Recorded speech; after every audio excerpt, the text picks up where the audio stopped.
الحضور، مرحبا بكم من المستشفى السعودي الألماني بالرياض، حيث نستأنف فعاليات اليوم الثالث لمؤتمر طب الأطفال وحديثي الولادة، والذي تنظمه المستشفى السعودي الألماني بالرياض في إطار الاطلاع بدور مجموعة مستشفيات السعودي الألماني في إكمال أو إسراء التعليم الطبي المستمر بالمملكة العربية السعودية.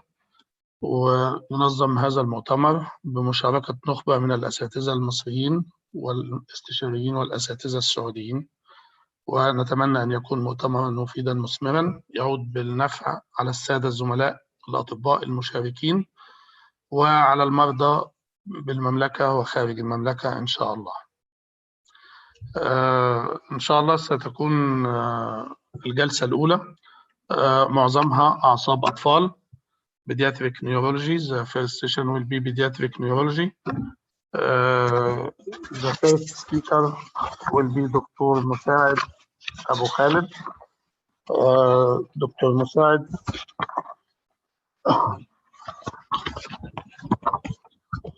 is the head and consultant of Pediatric Neurology in King Faisal Specialist Hospital and Research Center Riyadh. He is an assistant professor in Al Faisal University. He will give us two lectures. The first one will be titled Pediatric Epilepsy Syndromes, and the second one will be Clinical Approach to a Floppy Infant Neonatal Hypotonia. مرحبا دكتور مساعد معنا، واهلا وسهلا بيك، تشرفنا بوجودك معنا ومتشكرين على الوقت والجهد، وان شاء الله تكون موفق باذن الله. إن شاء الله. First of all, I would like to thank the organizer committee. Thank you also Dr. Nabil for to speak, to give two lecture. It's my honor, in fact. So without delay, if you allow me, I will start first lecture. Okay, you can start.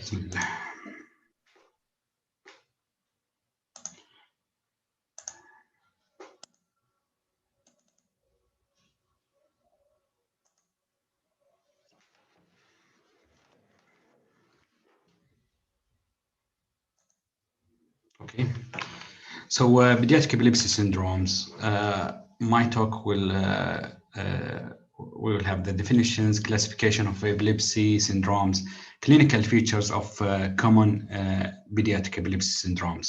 So as we know, the incidence of epilepsy is highest in youngest. Usually, like the neonatal period, it's critical. Most of epilepsy happen in that period due to multifactorial things. Then it goes down with the age, and it raises again after age 60 or 70 due to also multifactorial or brain insults. So what is syndrome?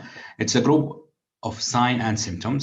Epilepsy syndrome consists of complex signs and symptoms that occur together more than by chance and define a unique epilepsy condition. This busy schedule, this is was published by International League Against Epilepsy. It's a little bit, but this is the epilepsy syndromes and related condition. We will try to simplify it in the next few slides, inshallah. So first of all, why do we have to identify the epilepsy syndrome? It's important to help to guide our diagnostic tests also, and also to help us in treating those children.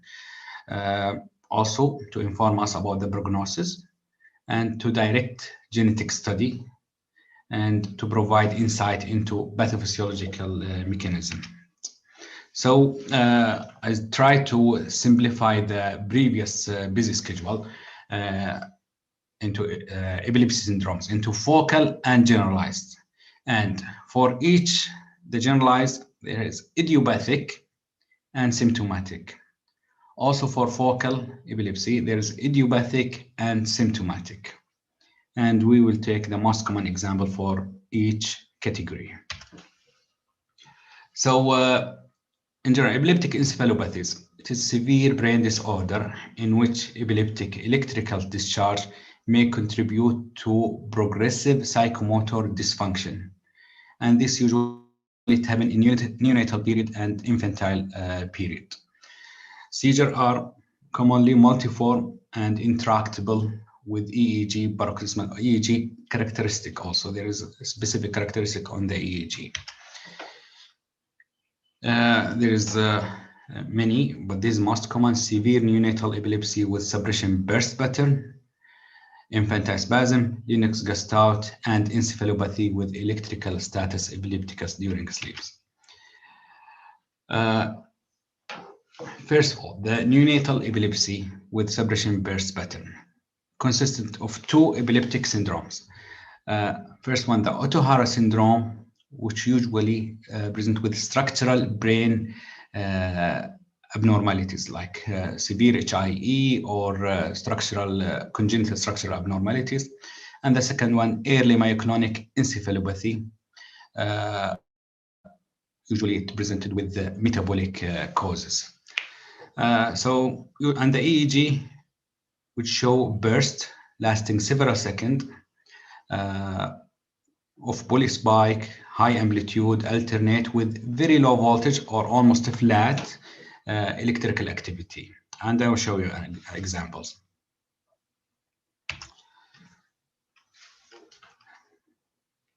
So the severe neonatal epilepsy with suppression burst usually start with the first 3 months and commonly transition to infantile spasm or West syndromes.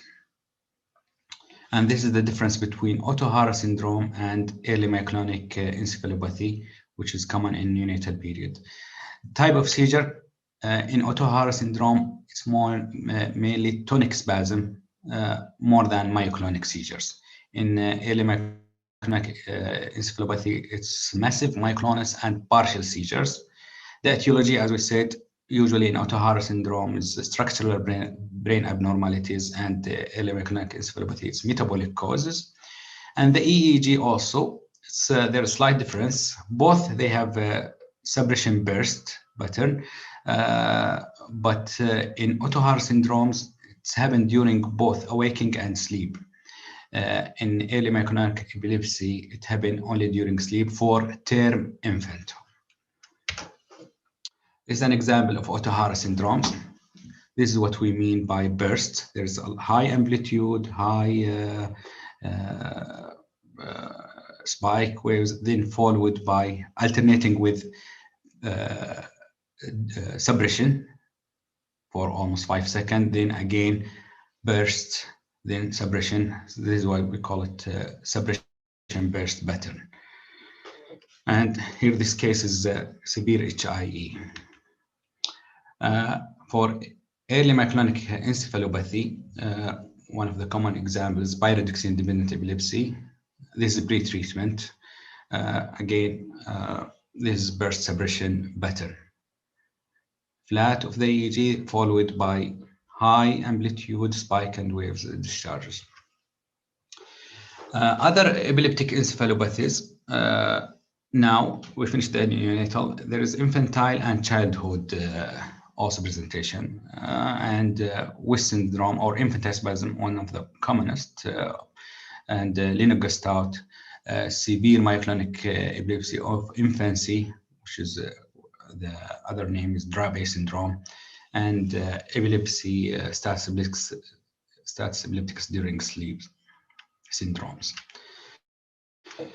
West syndrome, usually the onset at age 4 to 6 months and 90% before 12 months of age, usually triad of presentation: infantile spasm, mental retardation, and Hib's arrhythmia on EEG. Type of seizure, usually bilateral, brief, sudden contraction of axial muscle, flexor or extensor type of spasm, and it happens mainly around sleep, mostly upon waking time of the infant. And EEG, I will show you. This is a video of infantile spasm. So it comes in clusters for 5 to 15 minutes, then it will disappear for a few hours, then it start happen again.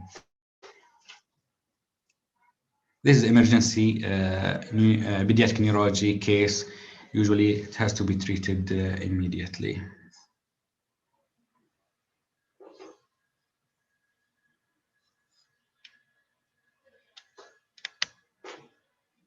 Okay, and this is typical hips arrhythmia pattern. There is disorganized background, no clear pattern, high amplitude. There's sometimes with this spasm, they will have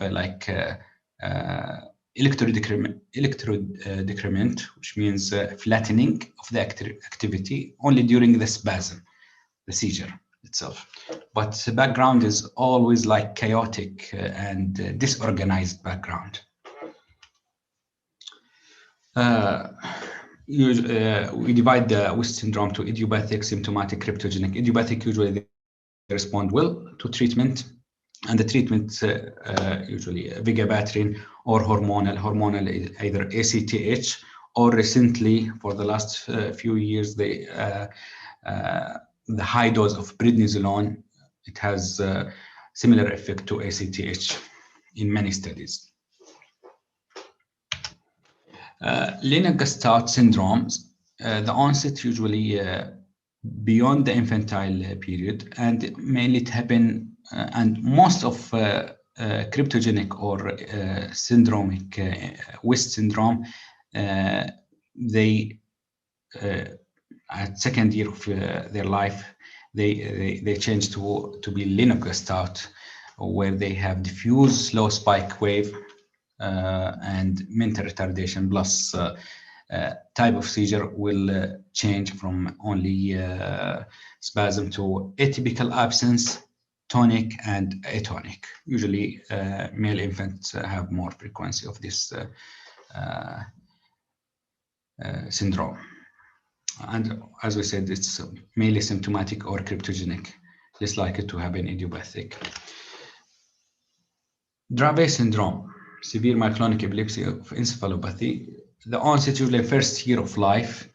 It happened at beginning only with fever, but then progressed to afebrile convulsion. And first year they develop normally, but beyond the first year they will start to have regression in their milestone. And EEG at beginning it's normal, then it progressed to be generalized epileptic discharge. The etiology, it's genetic, it's sodium channelopathies, SCN1A, and as you saw, sodium is important in action potential in epilepsy pathophysiology.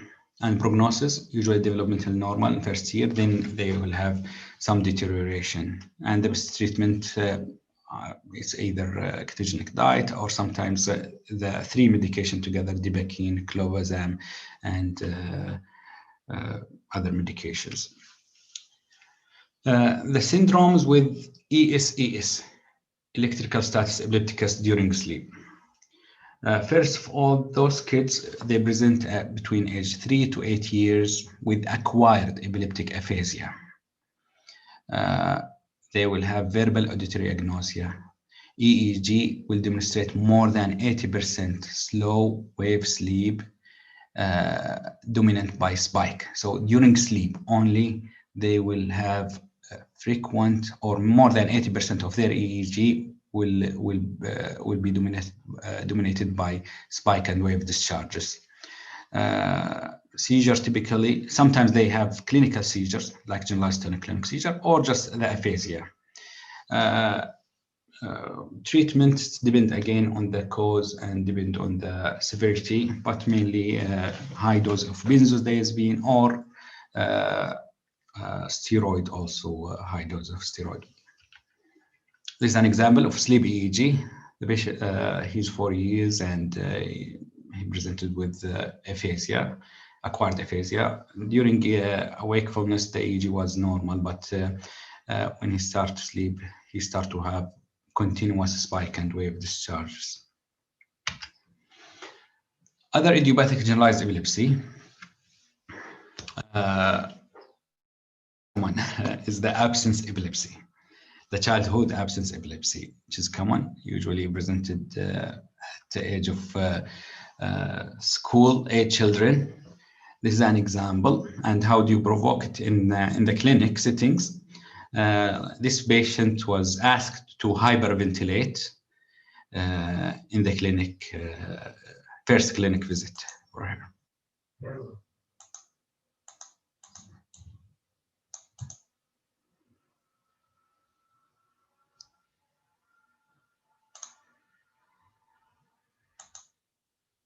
So still hyperventilating.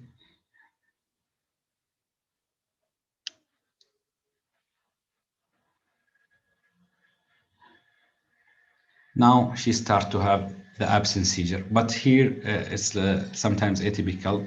She has eyelid myoclonia also, plus the absence seizures.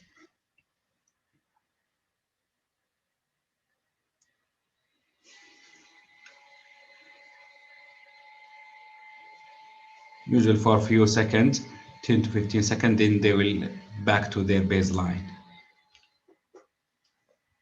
So it's almost 10% of all childhood epilepsy. So it's common, the childhood absence epilepsy. The onset, as we said, between 4 and 10 years, and the peak between 6 and 7 years. More in female, up to 40%, they have positive family history of same disease. And type of seizure, or the seizure description, as we said in the video. Their EEG, they have specific pattern, which we call 3 Hz spike and wave during the seizure itself. Usually transit, and usually they have normal background, and the prognosis, usually they do respond well to medication, either ethosuximide, or if it's this absence epilepsy associated with the generalized seizures, generalized tonic-clonic seizures, Dibecine is a better option. This is the example of their EEG. So between each 2 lines, that means 1 second. And if you see between this one of these lines, there's 3 spike and waves. So this is their typical EEG pattern. Juvenile absence epilepsy, it's similar to childhood absence epilepsy, but it's present later in age, and mostly they have generalized, associated with also generalized tonic-clonic seizures in 75% of the patients. And the EEG almost similar, but usually more slower, 3.5 to 4.5 Hz spike and wave. And treatment of choice is Dibecine, valproic acid.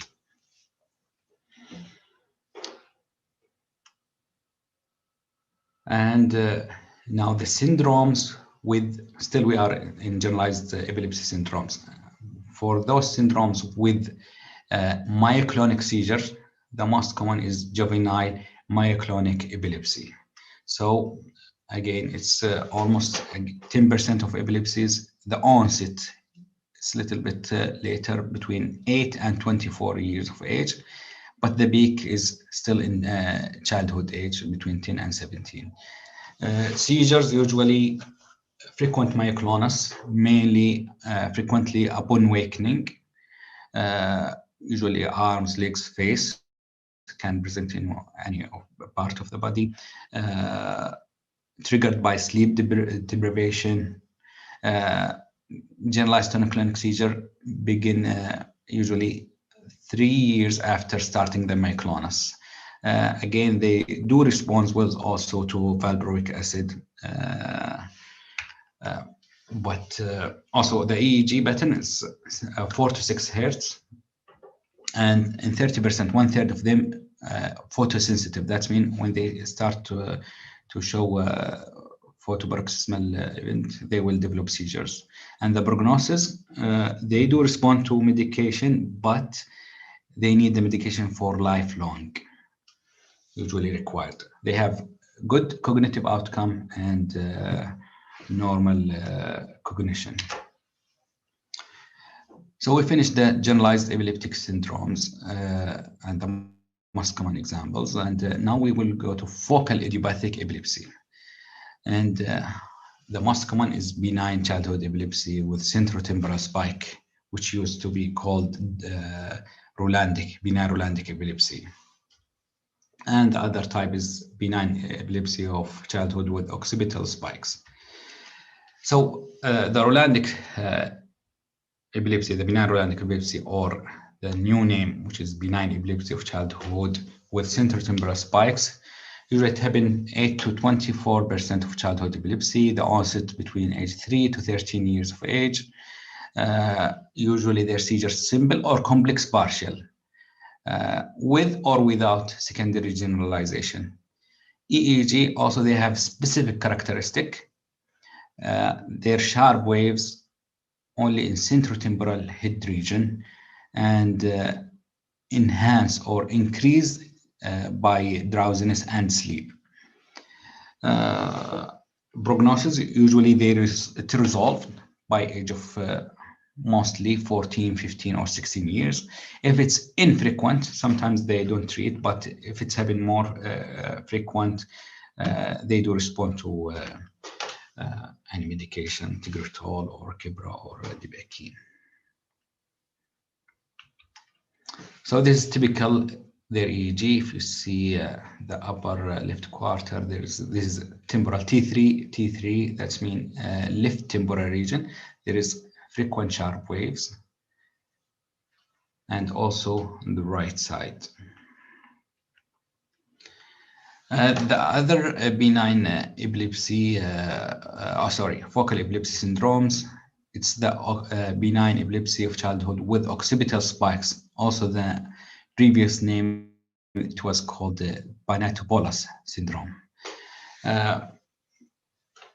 The early onset, still Banatobolus, onset between age 2 and 8 years. It's mainly nocturnal seizures. They will wake up during their sleep with vomiting, eye deviation, sometimes with or without lip movement or tonic seizures. And the other type is later onset, usually in adolescent. Similar. Usually they have good prognosis. And this is their typical EEG, only on occipital. If you see their spike and wave, or the epileptic discharge, only at occipital region on the left and right. Thank you. This is all my lecture. Thanks a lot, Dr. Musaid, for your nice lecture. We have some questions, but we will just postpone it after your second lecture. Sure. Then we can discuss. No problem. I'll stop my sharing here. You will stop sharing, yes? Sure. Our next speaker will be Dr. Fawaz Al-Inazi. Dr. Fawaz is Assistant Professor, College of Medicine, Al Faisal University. Is a consultant of pediatric and pediatric critical care in King Faisal Specialist Hospital. He will give us a speech about status epilepticus management. مرحبا دكتور فواز. حياك الله دكتور نبيل. ألف شكر. Thank you so much for introducing me. I'm just sharing I'm going to share the content. Yes.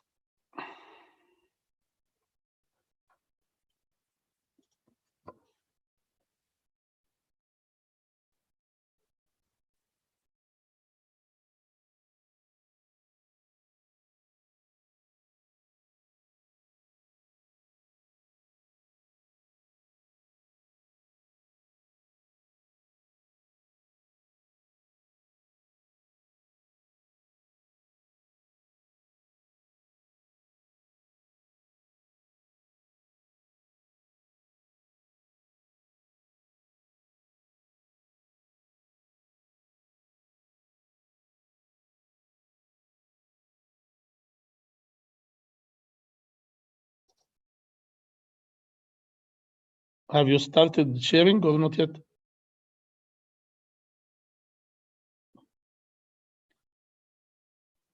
1 second, Doctor. We can see your screen. You just start.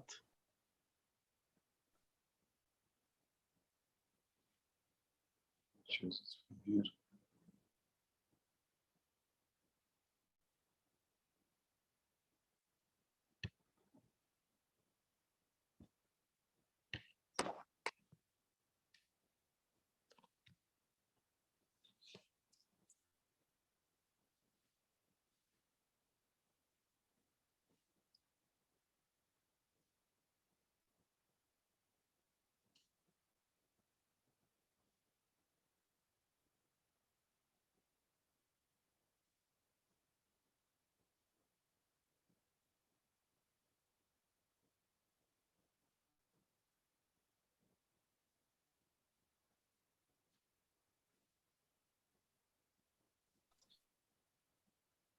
Yes, you just do full screen.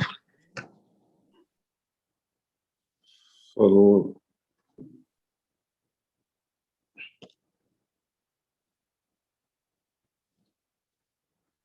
how about now? Okay, yes, go ahead.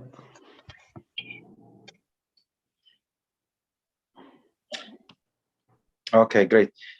Thanks, Dr. Nabil, for inviting me for this great conference.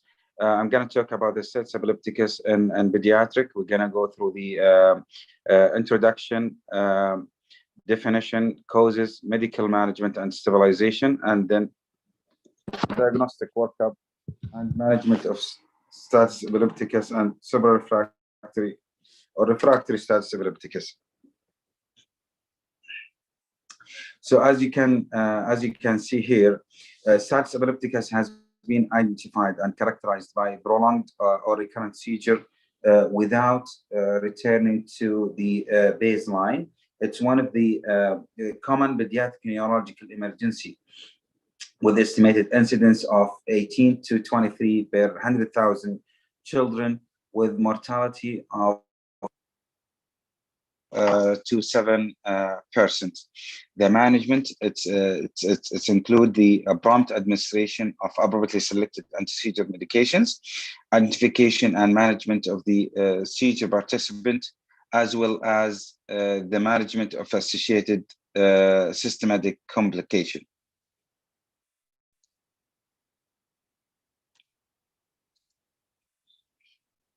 Historically, status epilepticus has been conceptually defined as a condition characterized by epileptic seizure that is sufficiently prolonged or repetitive at sufficient brief interval, so to produce the constant and long-lasting epileptic condition. In 1993, the International League Against Epilepsy, they define it as 30 minutes of continuous seizure activity or series of epileptic seizure during which function is not regained between ictal event and no longer than 30 minutes period. The definition was based on animal studies demonstrate acute changes in hippocampal neurons after 30 to 90 minutes of chemically induced seizure, and that's the prolonged seizure led to brain injury in paralyzed mechanically ventilated baboons. This definition was problematic, and then they aimed to reduce it to less than 30 minutes before any neurological deficit might occur. So they redefine it again as a condition resulting either from failure of mechanism responsible for seizure termination or for initiation of mechanism which lead to abnormally prolonged seizure after time point 1. So they define it as T1, and it's they also add it might lead to long-term consequences after time point T2, including the neuronal death, neuronal injury, and alternation and neuronal networks, depending on the type and duration of seizure. So as you can see here in the table, The International League Against Epilepsy indicates that the treatment of status epilepticus should be started at T1, and the long-term consequences may occur at T2, as we said in the previous slide. So with patients with tonic-clonic seizure, you can see here the T time, defined the T1, it's about 5 minutes, and where the consequences expected when it comes to when to prolong to more than 30 minutes. Focal with impaired consciousness, they define the T1 at 10 minutes, the T2 as more than 60 minutes. In the absence seizure, the T time is the longest one, which is 15 minutes, but the T2 was not identified. So the status epilepticus, you can see it as you can define it as the early status epilepticus, which is from 5 to 30 minutes. Established status epilepticus when it's more than 30 minutes, and then more than 60 minutes, we call it refractory status epilepticus. There is also continuation of that.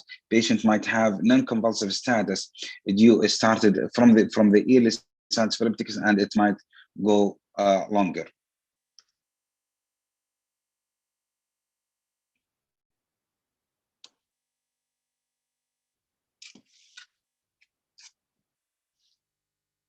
The pathophysiology of the seizure, there will be when the seizure happened, there will be increased interleukin 1 beta and interleukin 6 with tumor necrosis factor alpha, autoantibodies, increased glutamate mediated excitation, and this will cause an activation of NMDA receptors in the brain, which cause the neuronal death if it's continue, and we didn't control it before the T1.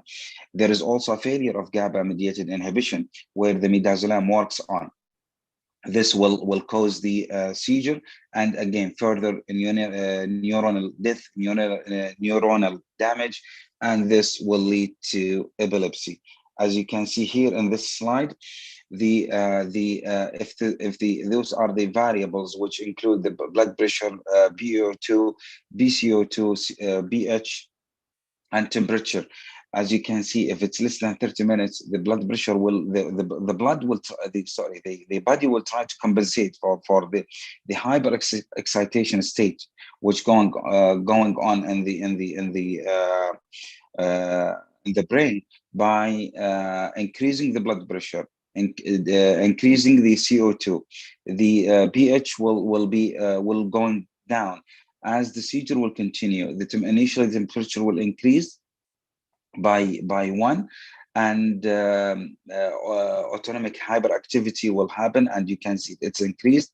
Cerebral blood flow will increase by 900%, trying to match the hyperexcitation which is happening in the brain, and also hyperglycemia initially. As the times goes, and the patient will have more of prolonged seizure, more than 30 minutes, you expect the patient to have hypotension, hypoxia, increased high ICP, more acidosis, hyperthermia, and they might have arrhythmias in relation to autonomic excitation as well.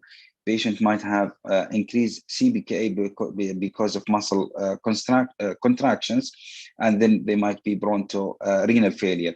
There will be increase in the cerebral blood flow, but it's not that extent to the previous before the 30 minutes. So it will drop down to 200, but it's more than, it's like it's doubled than the usual situation, and then eventually patient will have hypoglycemia. The common etiologies for status epilepticus, we can define it as either acute or remote. Acute, it's like most of us knows, it's the acute CNS infection, meningitis, encephalitis, either viral or bacterial, metabolic derangement, hypernatremia, hypoglycemia, antiepileptic drugs, either non-compliance or withdrawal of those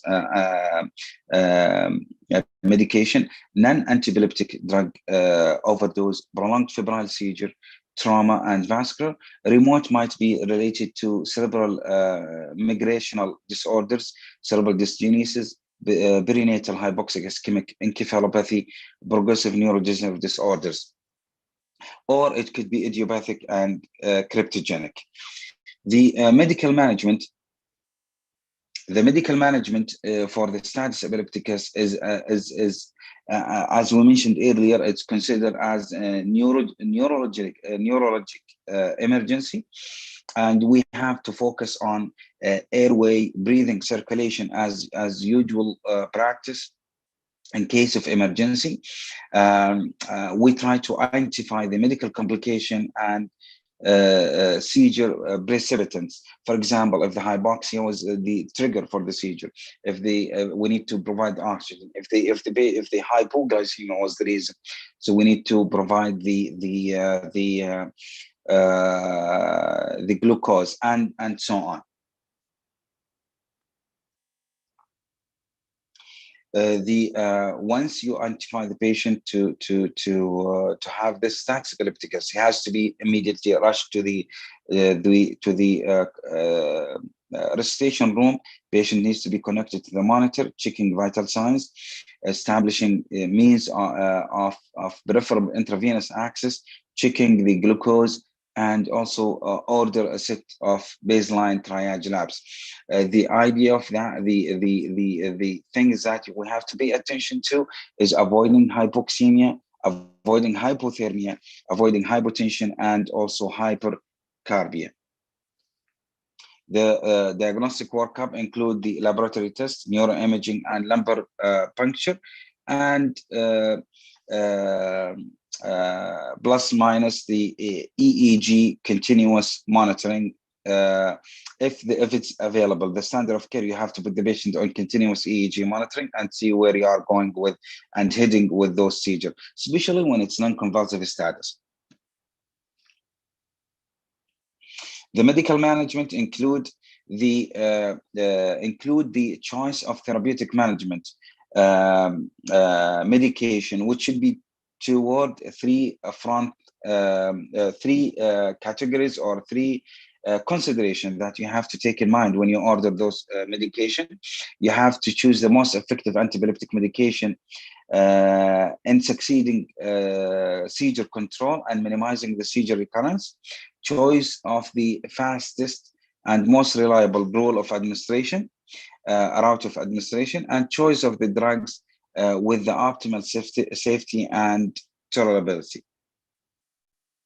As you can see here in this table, we are talking about lorazepam, diazepam, and midazolam, with the side effects that you have to keep in mind: hypotension and despite depression, for all of them, as they are under one category, which is benzodiazepines. They are the most effective medication that in stopping the seizure in T1. There were many studies that has been comparing the route of administration and those medications efficacy among those two or three medication: lorazepam, diazepam, and midazolam. In one of the studies, which was published in 2016 in Journal of Child Neurology, they found that non-intravenous midazolam and intravenous lorazepam was or were superior to intravenous and non-intravenous diazepam. Intravenous lorazepam was at least as effective as non-intravenous midazolam in treating pediatric status epilepticus. Another study, which was published in Cochrane Review in 2009, they found in their review that lorazepam is better than diazepam or phenytoin alone for cessation of seizure, seizure, and carries lower the risk of continuation of status epilepticus.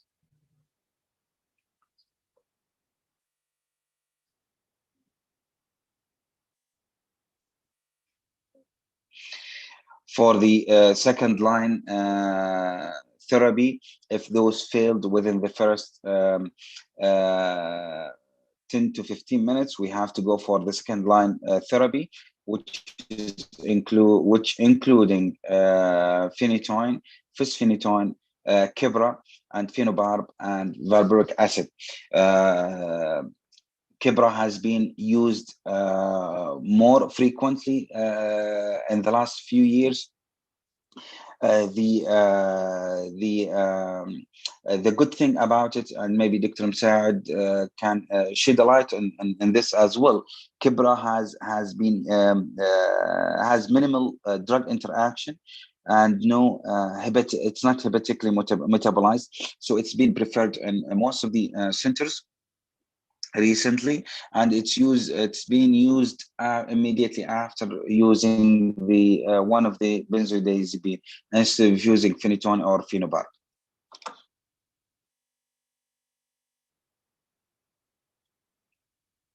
If the seizure continue, we have to think about more of benzodiazepine infusion, particularly midaz infusion, which can be titrated according to the response by having patient connected if he has non-convulsive status or if he has convulsive status. So you can see clinically and by EEG if the seizure stopped. If there is another option for the so we call it refractory seizure, you can think about thibental and phenobarbital coma, or you can use other medications which include propofol or inhaled anesthetic agent.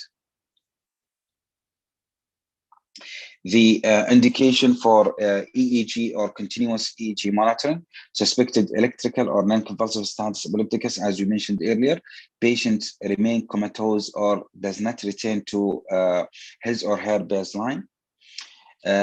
Use of neuromuscular blockage. Sometimes we have to use the neuromuscular blockage to ease the intubation. So with this, you will lose the continuity of evaluating the patient for the convulsive status. So you have to put the patient on continuous EEG monitoring.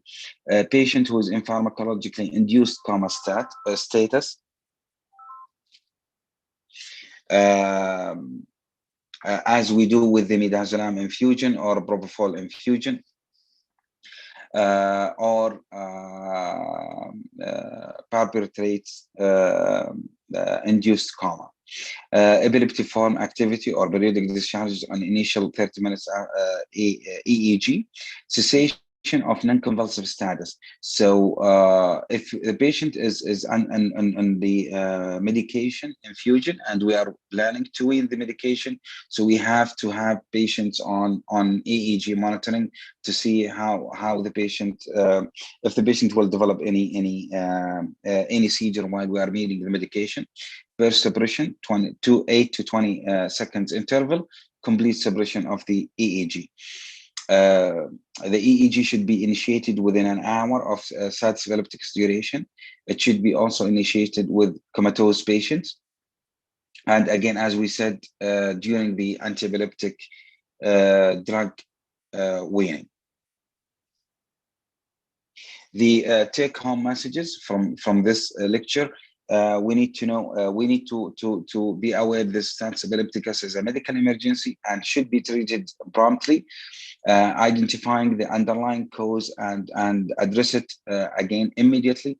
Early control of status epilepticus is essential to maintain and minimize the brain damage. Avoid the hypoxia, hypercarbia, and hypotension, which might cause secondary or accelerate the neuronal death and enhance the neuronal damage. And call for help, please, whenever you need help from the either from the ICU or from a neurologist who's available in your hospital. Thank you. Thank you, Dr. Fawaz, for your nice lecture. You will be with us, so after Dr. Musaid, we will maybe have some questions for you and for Dr. Musaid. So Next lecture will be for Dr. Musaid again, approach for a floppy infant. Stop sharing بقى دكتور فواز.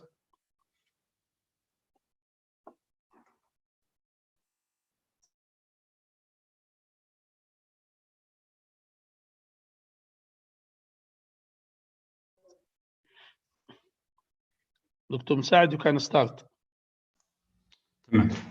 Thank you, Dr. Nabil, again for having me for the second session.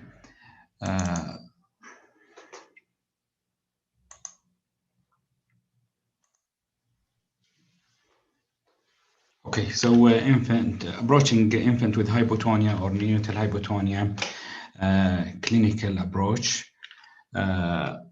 First of all, we have to understand the terminology. Hypotonia, we mean by hypotonia is diminished resistance of muscle to passive stretching or to passive movement. The movement we are doing it ourselves as examiners. And the weakness is diminished muscle power and strength. And there is two ways of approaching hypotonia in infant and neonate. The first is based on identifying the neuroanatomical site of the lesion or insult. And the second one is to determine whether or not the hypotonia is accompanied by weakness or not. Okay, so approaching hypotonia based on the anatomical location of the problem itself. We have the central nervous system causes, either brain or spinal cord, and they have specific characteristic in the examination. We will come over it in this lecture. So this is brain and spinal cord responsible for central hypotonia. And peripheral hypotonia start anatomically immediately after the spinal cord. First, the anterior horn cells, and we will come on the most or the disease itself for each category of this. Anterior horn cell, the most common is spinal muscular atrophy, peripheral nerve, then neuromuscular junction, which is the junction between the muscle and the nerve, and lastly, the muscle itself. So the upper two is causing central hypotonia, and the lower four is responsible for peripheral hypotonia. So central nervous system or central hypotonia usually it present with like benign congenital hypotonia or genetic syndrome like Prader-Willi or hypoxia, HIE, cerebral malformation like lissencephaly, schizencephaly, or inborn error of metabolism like neonatal leukodystrophies, or congenital or acquired infection, plus peroxisomal disorder. So those are due to brain disease and anatomically at level of a brain and causing central hypotonia. Usually there is also in the history, it helps also to identify the HIE and the central hypotonia. They might present with seizure, cognitive delay, if the brain is responsible for the hypotonia, and also they might have dysmorphism, hemiparesis, hyperreflexia or normoreflexia, or limb spasticity, which is different than peripheral hypotonia. The other part of central causes is the spinal cord. Usually it's after trauma or spinal cord ischemia or syringomyelia.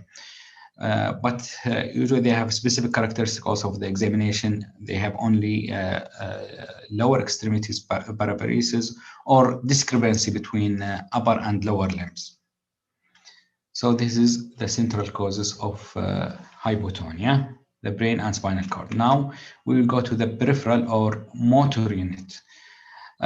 First, the anterior horn cells, and the disease usually spinal muscular atrophy, SMA, or neonatal, to some less and rare is neonatal poliomyelitis. Usually they have profound weakness, areflexia, no reflexes. They might have feeding difficulties, respiratory difficulties, tongue fasciculation, which is specific for the anterior heart cell mainly, no sensory deficit, and their cognitive is normal compared to the central cause of hypotonia.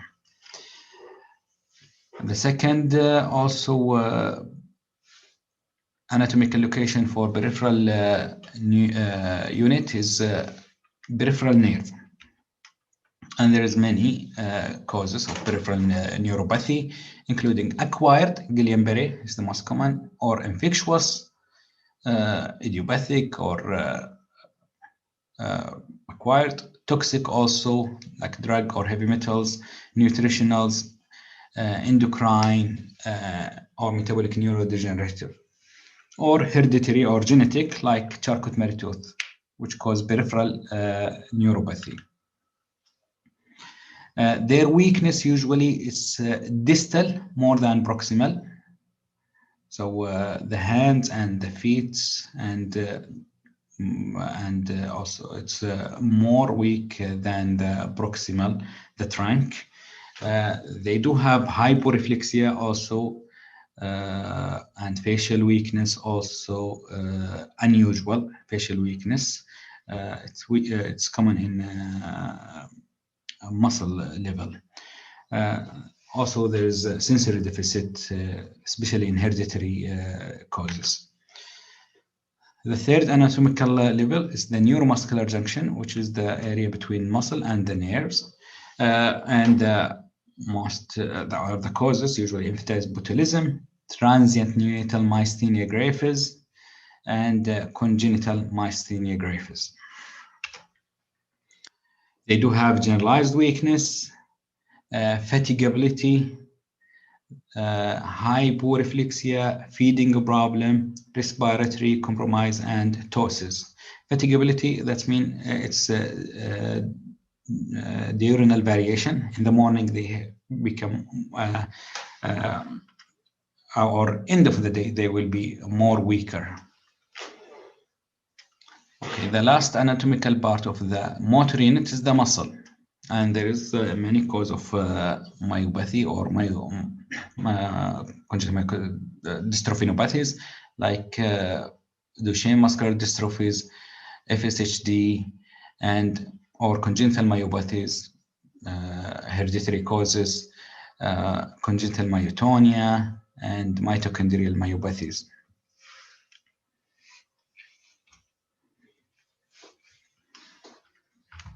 For muscle disease or myotonic dystrophy, or muscular dystrophy or myopathy, they have poor fetal movement during last third trimester, and also they have proximal weakness is more than distal, and also they can hyporeflexia, feeding problem, respiratory compromise also, and they have facial weakness in muscle disease, or they call it myopathic face, plus minus arthrogryposis.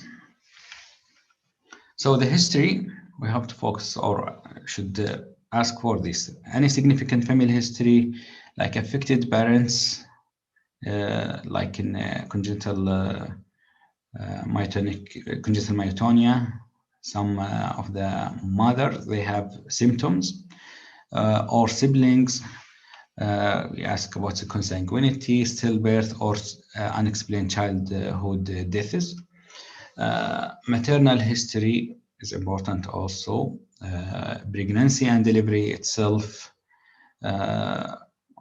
like asking about drug during exposure, decreased fetal movement, abnormal presentation, polyhydramnios, or Apgar score. Birth history, including Apgar score, resuscitation requirement in ICU admission, and if there is an ICU admission, what was the reason, plus cord gases. Postnatal history, have to ask about respiratory effort, ability to feed, especially with liquids, level of alertness also to differentiate between central cause and peripheral cause, level of spontaneous activity, and characteristic of the cry. This is how to identify the hypotonia in infant or neonate. If you hold the infant under the arm, if you see picture A, there is a normal response. There will be some flexion at the knee joint and also elbow joint. And picture B, usually there is no flexion at all at the level of knee joint, and the leg will be extended, and there is also decreased tone at the level of shoulder girdle, allows the infant to slip between the examiner hands. Also the ventral suspensions, by holding the infant horizontally, the normal response, the infant will try to raise head, and also he will have some flexion again at the knee and elbow joint. But here in the picture, there is no flexion at all, only extended arms and legs. Also pulling the infant from supine to sitting position, there is significant severe head lag. For physical examination, central hypotonia, we'll start with central hypotonia. Usually they have normal strength, normal or increased deep tender reflexes. They might have seizure, and they also might have dysmorphic features. For peripheral, the anterior horn cells, they have generalized weakness or decreased or absent deep tender reflexes, and fasciculation, and the most common disease here in anterior horn cell is spinal muscular atrophy. For nerve levels, usually the weakness is distal more than proximal, and also the reflexes is decreased or absent. Fasciculation might happen, but it's rare cases. For neuromuscular junction, they have again weakness, and mostly they have ptosis also, plus bulbar dysfunction, and they have normal reflexes.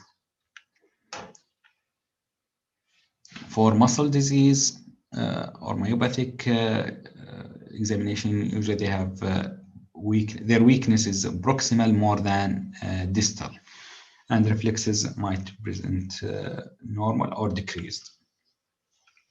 So there is some clues and pitfalls also. Profound central hypotonia may have absent deep tender reflexes due to long-standing hypotonia or weakness. So absent deep tender reflex in the first few days of life would not rule out central causes. Presence of arthrogryposis, the fixation of the joint, especially in after birth, that's indicate neonatal hypotonia, and more commonly in lower motor neuron unit, not central unit. Also in examination, there is some clues also. If there is abnormal odor, metabolic disorder could be the cause, hypogonadism, specific genetic diseases like Prader-Willi, hepatomegaly or splenomegaly, glycogen storage disease or congenital infections. Presence of retinitis pigmentosa indicate neonatal adrenal leukodystrophies. Also other clues in examination, sometimes we examining the mother, especially if there is a congenital myotonic dystrophy or congenital myotonia, and also during the examination she might have some distal weakness and myotonia. For also if she has myasthenia gravis. Investigation for central causes, usually neuroimaging is needed. Ultrasound, then MRI if needed, and EEG if seizure suspected.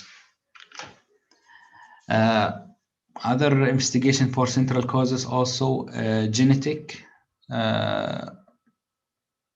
investigation, chromosome analysis, torch screen, DNA for specific syndromes, plus metabolic workup. For peripheral causes, molecular genetic, sometimes, especially if SMA is suspected, CK to make sure there's, to check for muscular dystrophies, and nerve conduction study, and muscle biopsy might be needed. Here I'll talk about one of the most common pediatric neuromuscular disorder, SMA. And since it's our symposium about the update, there is quite few medication for SMA, and I will go over them briefly. As you know, spinal muscular atrophy, or SMA, first described in 1890s by Werding and Hoffman. This is why they call it Werding-Hoffman type 1 of SMA. Then until 1995, where they discovered the gene, the cause of this disease, SMN gene. In 2007, FDA approved antisense oligonucleotide. 2007, there is the standard of care guidelines: physical therapy, orthopedic, plus multiple teams. It has to be provided for each patient. In 2016, FDA approved antisense oligonucleotide therapy to treat SMA, which is called Spinraza. This is intrathecal medication to enhance SMN2 to produce SMN protein. And the dose is usually for 3 times every 2 weeks, then after 1 month, then maintenance therapy every 4 months. They will receive intrathecal doses. In 2019, FDA approved the first single-dose systemic gene therapy for SMA. And we have the chance to give one of the children the gene therapy. In 2020, FDA approved oral SMN2 splicing modifier Risdiplam. Still, it's not available here. Here, the pathophysiology of SMA. First is the affected individual. They have SMN1 and SMN2. So everybody has 2 SMN gene. The first one, SMN1 and SMN2. And all we are depend on SMN1 to produce SMN protein.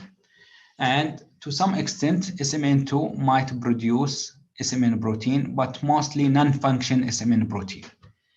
For SMA patients, in the second here, they don't have SMN, or SMN1 is broken. So they will depend on SMN2 to produce small amount of SMN protein. It is autosomal recessive disease, and the incidence worldwide 1 in 10,000 live birth. In our population, Gulf countries, it's up to 19 in one study in 10,000 live birth due to high consanguinity marriage rates. So SMN types depend on how many SMN copy numbers. Since they don't have SMN1 gene, so their clinical finding depend on how many SMN2 copy numbers. Type 0, SMA type 0, usually they have only 1 copy of SMN2, and no motor function achievement required ventilation at birth. immediately after birth, they required mechanical ventilation. And the symptoms usually start prenatal. The mother would say there is no movement at all in during the pregnancy. SMN type 1, they have 2 to 3 copies of SMN2, and usually clinically they don't sit independently. Type 3, they sit, but they don't walk independently. Type 3, they walk with without support. Type 4 is adult onset. And usually type 3 and type 4, they have better prognosis. Here, the type 1, which is the most common, almost 60% of all SMA patients, they fit in type 1. Then the second one is type 2. So only 8% of SMA type 1 usually survive by age of 20 months. Mostly they will die in the first or second year of their life without medications. Here we have the chance again to give gene therapy for baby. It was not the best candidate, but the family managed to bring the gene therapy by their employer company, and it was supposed to be given in Eastern Province, but during the lockdown and COVID era, we were asked to give it in King Faisal Hospital. He was almost 14 months, and he started to show swallowing problem and was admitted twice due to aspiration pneumonia, and the examination was or CHOP intent, which is a motor scale. We use it to assess SMA patients. It was significant. It's very low, 17. And here in the picture also you see Dr. Fawaz with me preparing the patient to give the medication. So CHOP intent assessment after the therapy. So the baseline, it was only 16 or 17. Then 4 months after the therapy, it jumped to 33. I saw him last week, this patient. He's almost now 2.5 years. He achieved sitting, despite he received the medication is late, beyond 1 year, and also the recommendation also to give it early on. Sometimes better if you give it to asymptomatic infants. He never admitted. Swallowing function is better. There is no more swallowing problem. He never had any aspiration pneumonia after the therapy. And so other outcome is also important for family. Cough, hospital admissions, it affects their life also, growth nutrition, and parental feedback. That's it for my talk. Thank you, Dr. Nabil. Thank you very much, Dr. Musa'ad, for your nice, difficult talk. It is. We have some questions. Anyone want to ask from the audience first? We have 10 minutes or 5 minutes. If not, so I have one question to you, Dr. Musa'ad. Yes. If I have a baby with infantile spasm, Yes. should I start with ACTH and give a chance to see the result, or I can go direct to vigabatrin or both together? What's the protocol? Yes. Because So I have some, I will just give you my experience and then you can Sure. guide us. Sure. We have child and we started him in ACTH. He responded like sensitivity, and he was very irritable, and he did not improve at all. Then we stopped it and we went to Vigabitrin, Sabril, and there was some improvement, but after some time came back to continuous seizure. After this, we could not get him seizure free. So can you just guide us on this such case? Yes, sure. As we said, infant spasm depend on the cause. So if it's genetic or usually they have difficult to control their seizure. Usually the one who respond the idiopathic. The infant was normal examination, normal development. Then he start to have these spasms. Mostly now, usually we start with ACTH, as you did Dr. Nabil, or high dose now, prednisolone. In the last 2 years, there's a couple of studies comparing high dose of prednisolone, 8 milligram per kg for 1 week, then 6, then 4, then 2. It's comparable to ACTH. Always we start with hormonal therapy, except for tuberous sclerosis. Tuberous sclerosis, if there is like ash leaf or neurocutaneous stigmata, usually vigabatrin, they respond to vigabatrin more than hormonal therapy. Agree, ACTH hormonal therapy is the first line of treatment, then vigabatrin, or in some institutes, they do start with the less invasive, as they said, vigabatrin. Then with close follow-up after 2 weeks with repeating the EEG. If there's no improvement, they will add the hormonal therapy, either ACTH or high dose of prednisolone. As we said, idiopathic, usually they do response, but symptomatic or genetic, usually their response is sometimes poor. Okay, thank you very much. Dr. Samira also has one question. السلام عليكم دكتور مساعد. وعليكم السلام. اهلا دكتور سميرة. اهلا. مساعد. السلام عليكم. وعليكم السلام. اسمعك دكتورة. اسأل.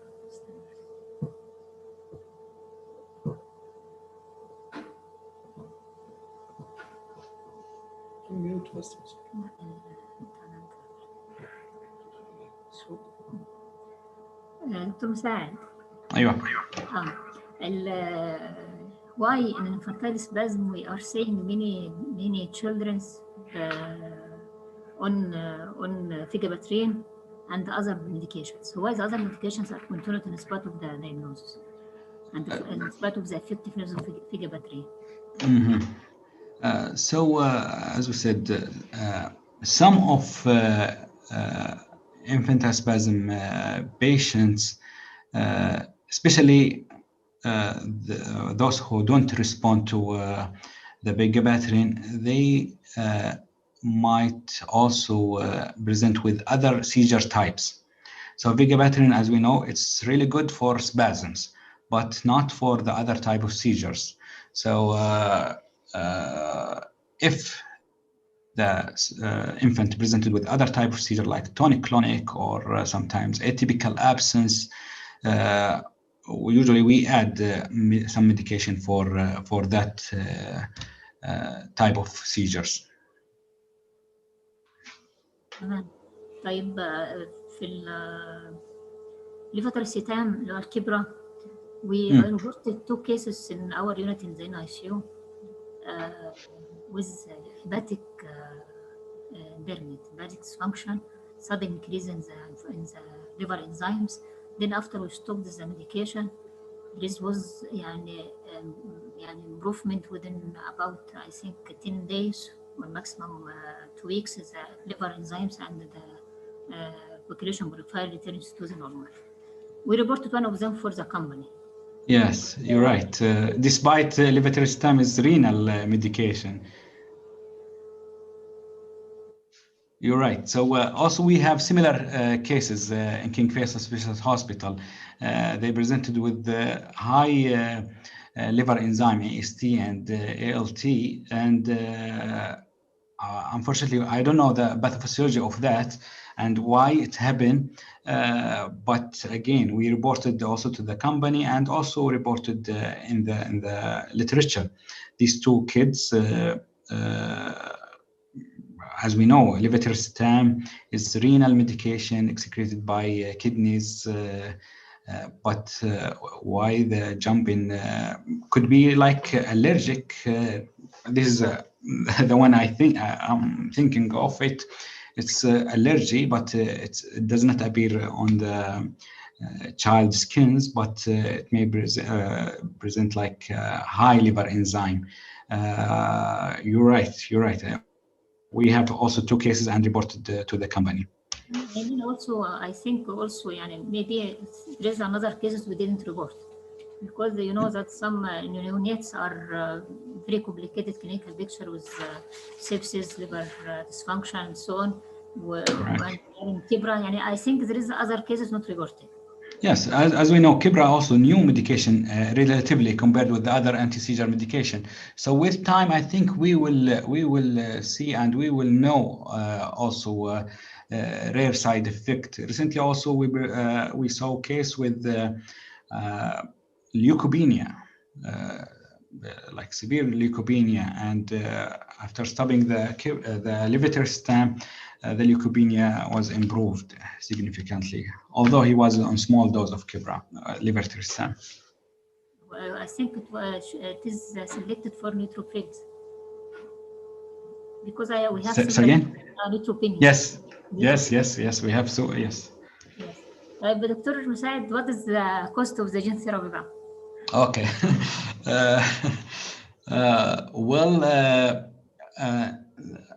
I'm not updated, but I think 3 months ago, the gene therapy cost $2.25 million.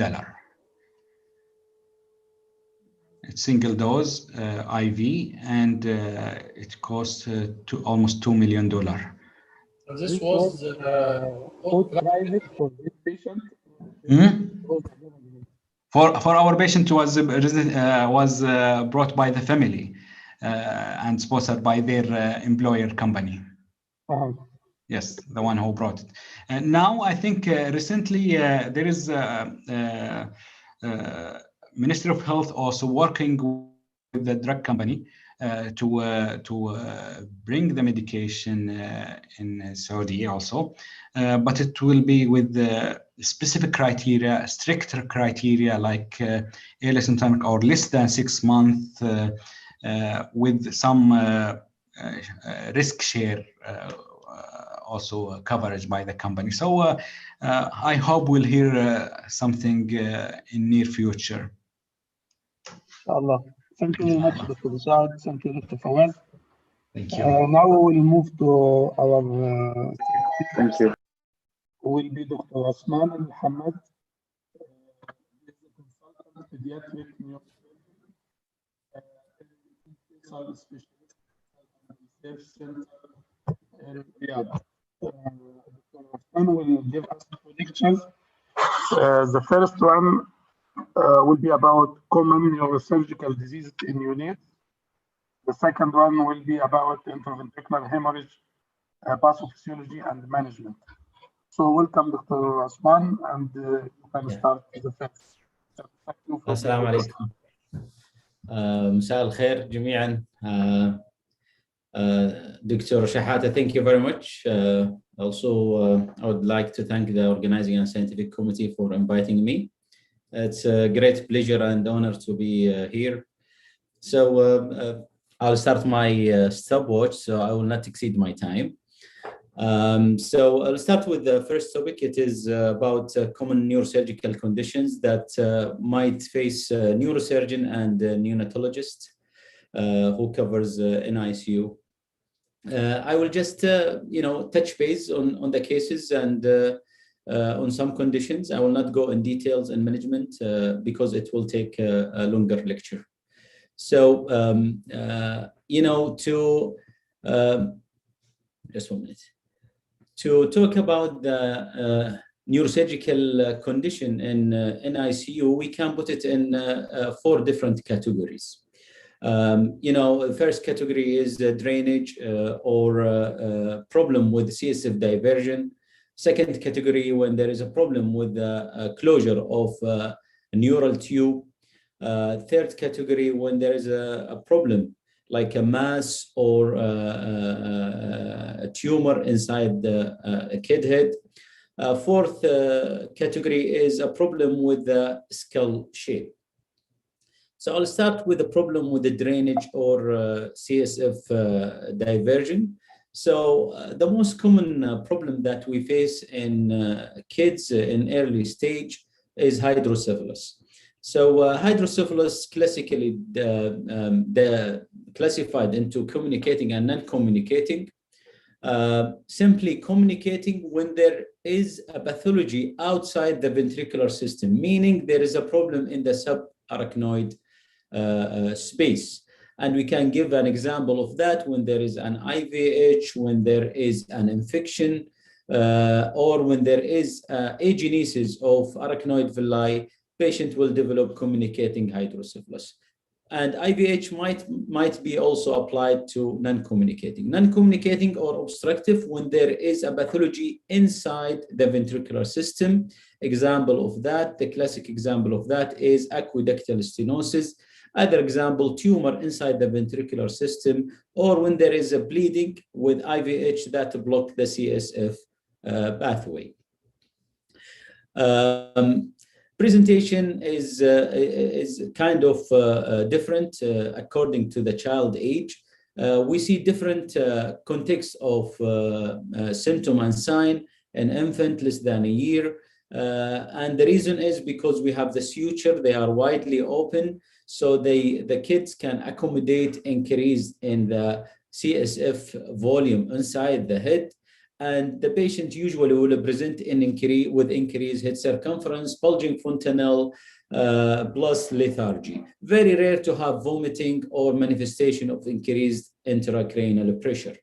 While in children, when they are older, because suture closed, so they present with different group of signs and symptoms, especially lethargy and irritability. These are one of the most common, plus nausea and vomiting, of course.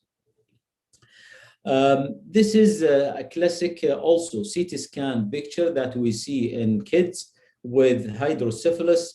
And this is clearly there is dilatation of ventricular system, including lateral ventricle, but not the fourth ventricle. Here you can see the fourth ventricle is not dilated, meaning there is an obstruction above the fourth ventricle. And this is a classic picture for what we call aqueductal stenosis. In coronal CT scan, it will give a classic picture of Mickey Mouse appearance, and it's really hard to miss it when you see it on the CT scan. This is MRI of the same patient. You can see the lateral ventricles are widely dilated, but not the fourth ventricle, and the obstruction is at level of aqueduct. Management of hydrocephalus is not that difficult in terms of surgery, but the difficulty in dealing with the complication of management. We have two main ways of managing the hydrocephalus. We have the VB shunt and endoscopic third ventriculostomy. VB shunt, it's a hardware that you need to implant, meaning you need to deal with a problem of hardware, including infection, malfunctioning, and malpositioning of the VB shunt. Unfortunately, we have a problem with VB shunt, especially the shunt infection. The rate is still high in our population, and the blockage also and malfunction also still high, where 40% of kids needs revision in the first 2 years, which is almost half of the patient they need revision with the VB shunt. The good thing in VB shunt, it can work with any kind of hydrocephalus. So it's widely accessible. It can be done in any hospital, does not need a special equipment or special setup in the operating room. Good thing, on the other hand, with endoscopic third ventriculostomy, where we pass a scope and I'll just go back to my picture here. We pass a scope to the lateral ventricle. We try to bypass the obstruction at level of aqueduct, and we make a fenestration at the floor of third ventricle where the floor is very thin. So the CSF will find its way instead of aqueduct of Sylvius to the opening that we will make in the floor of third ventricle. This is a good thing because you don't use a hardware that you need to leave behind. You just go in, do fenestration, go out. Unfortunately, it does not work for any type of hydrocephalus. It's work mainly for non-communicating or obstructive hydrocephalus. So this is one of the drawbacks of the ATV.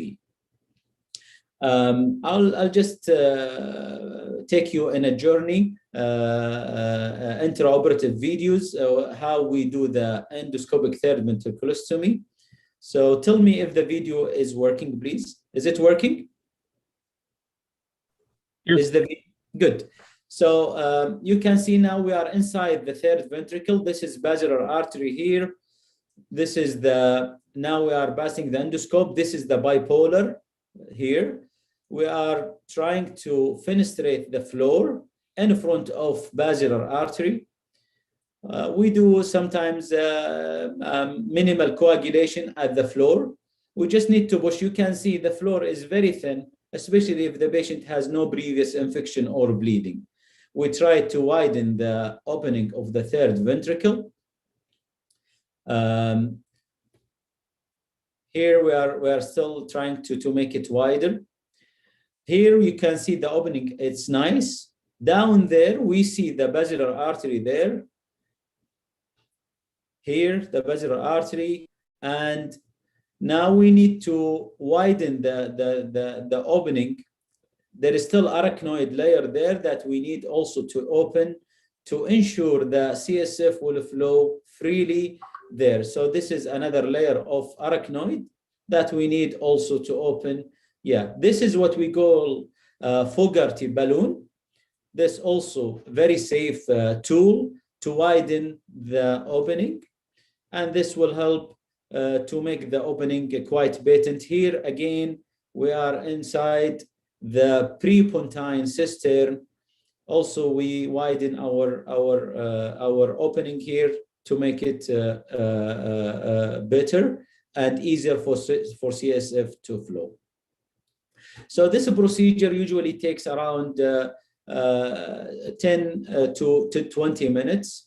Result is very nice. Complication rate is very low, but unfortunately, as I said, it is only indicated for certain type of hydrocephalus, which is non-communicating or obstructive hydrocephalus. One more thing about it, the success rate in ETV, it is very low when the kid is less than 6 months. So that's why when we have aqueduct stenosis in a baby less than 6 months, we don't do ETV because success rate is very low, less than 40%. So we go to and do shunt, and we might consider doing endoscopic third ventriculostomy in the later stage if it is possible. Okay, this is a sum up of complication of ETV and shunt. You can see here the infection is quite high, around 10%, and with 20% in a preterm infant. So this is quite significant with hardware implantation. VB shunt is one of the worst hardware that we implant in our body. It's worse than mitral, worse than cardiac valve, worse than any other hardware that we might implant. So it's quite significant. Another example of a problem with the CSF diversion and drainage is Dandy-Walker complex or Dandy-Walker malformation. And this is simply a problem with the posterior fossa formation, where we have a cystic dilatation of fourth ventricle associated with Vermean agenesis. And also it is associated with hydrocephalus because there is obstruction in at the level of the fourth ventricle. Dandy-Walker is unique in terms of its association with multiple congenital anomalies. You know, when you have Dandy-Walker, and the patient has hydrocephalus, we should also think of other systemic problem, including heart, renal, and other system. So don't only focus on brain, patient brain, also think about his heart and kidneys, because they need to be evaluated. The management of Dandy Walker depends, I mean, from neurosurgical side. If there is hydrocephalus, we just manage the hydrocephalus according to its need, with the ETV, with fenestration, with VB shunt accordingly. This is how it looks. On the right side, you can see a Dandy Walker malformation. It is very large, posterior fossa. There is cerebellar hypoplasia, Vermean agenesis, and sometimes we see hydrocephalus. This is a table showed the associated syndrome with Dandy Walker malformation. So it can be seen with any of these common syndrome that you might face. And I can tell you, like Walker-Warburg or eye-brain muscle disease. We can see it with Mickel-Gruber syndromes and Klippel-Feil Down syndrome. All these common syndromes can be associated with Dandy Walker syndrome. The bad thing in Dandy Walker, only 50% will have normal IQ. And there is high percentage of kids, they will have a spasticity and decrease in their milestone. So this is also very important in terms of family counseling. We'll move to the next category when there is a problem in the closure of the neural tube. And this is a common also disease. When we have a neural tube, in the first 3 weeks of our embryogenesis, and we have rostral neural tube opening, and we have caudal neural tube opening. When there is a failure of closure of caudal neural tube, patient will develop myelomeningocele. When there is failure of closure of rostral neural tube, patient will develop anencephaly. And we see myelomeningocele more than anencephaly. Myelomeningocele is kind of neurosurgical emergency that our colleague in the NICU, they will first manage the patient, and they always start antibiotics, very important, the usual dual antibiotics. We need to cover the defect with warm saline and keep it intact, trying to prevent CSF leak if we can, and we evaluate the patient from head to toe. Hydrocephalus is quite common with myelomeningocele, reaching to 80%. So we need always to do head ultrasound to make sure there is no hydrocephalus ongoing. And after that, the neurosurgeon will get involved, and we like to close it in the first 48 hours. And the goal of the surgery is to prevent CNS infection, not to restore the neural defect or anything else. So the main goal of surgery is to prevent CNS infection, because CNS infection will drop the patient IQ. So that's why we have to be aggressive. Antibiotics, good dressing, early closure. These are the mainstay of management of myelomeningocele in the early stage. And keep in mind, 80% they will have normal IQ. Myelomeningocele, it is a motor deficit. It is not really a mental challenge kid. So we have to be aggressive in terms of managing. They do well in school if they didn't develop CNS infection.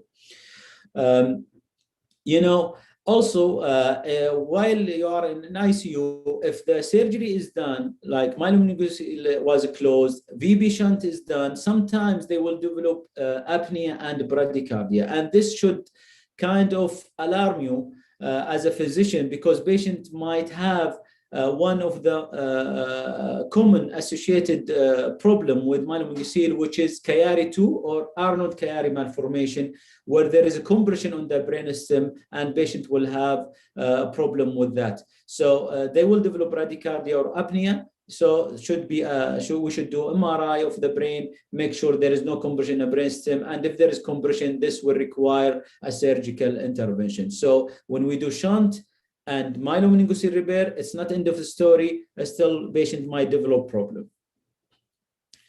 I'll move to the next category, which is removal of tissue that might occur in the patient head, including neoplasm or abnormal masses.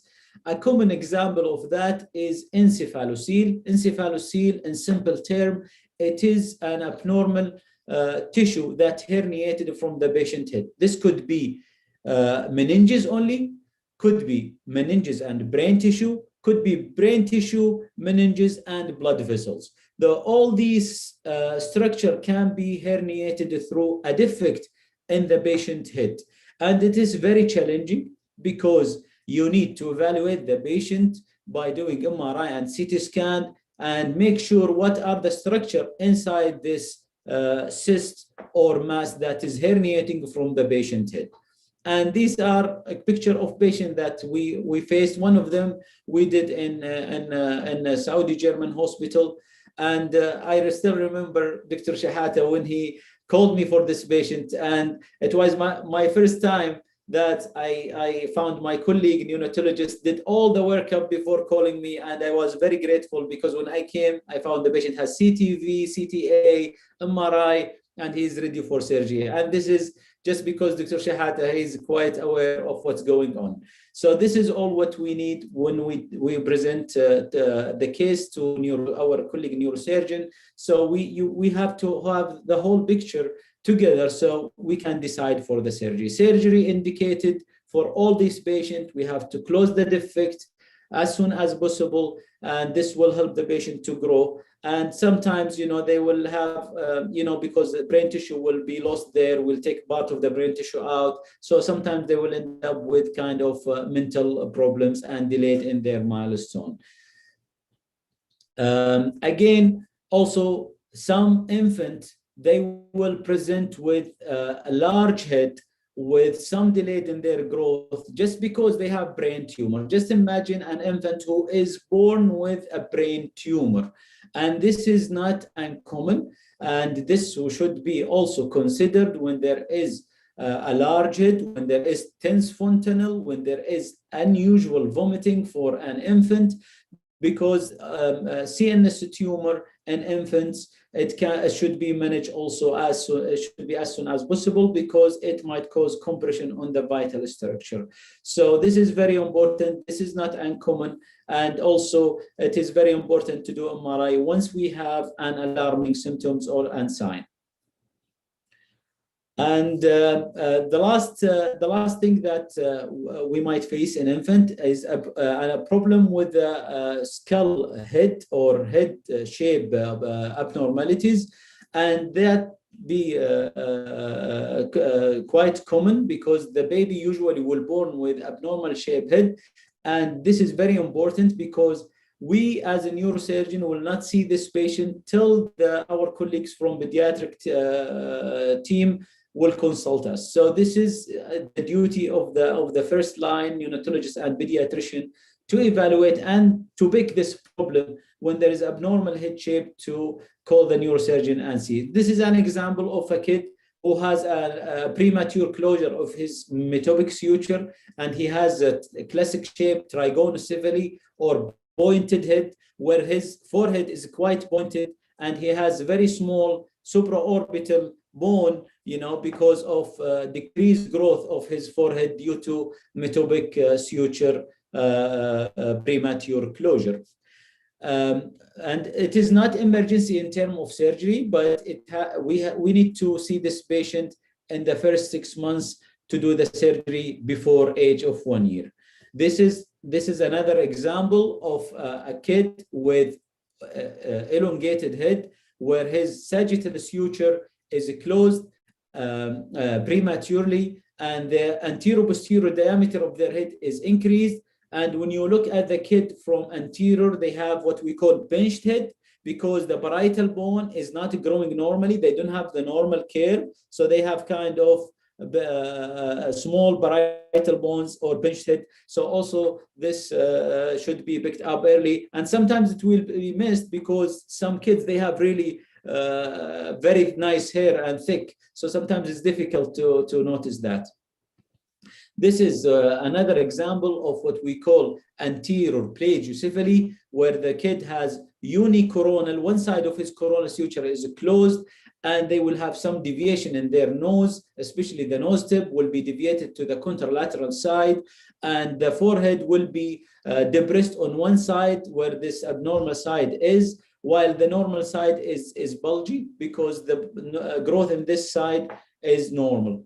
So also we need to notice this and to evaluate this by X-ray and CT scan for all this patient to confirm the diagnosis if we are in doubt.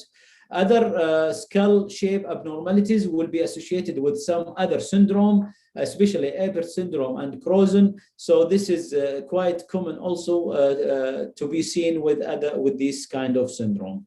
So this is just as I told you guys, this is just to touch base on the common neurosurgical problem that we might face in our daily practice. Thank you very much. Thank you, Dr. Osman, for your very simplified, you made it easy feeling. Now you have the choice. If you want to continue with the second lecture, you can. Yeah, that will be great. That will be great. Okay. So you can continue with the IVH. Sure, okay. Sure.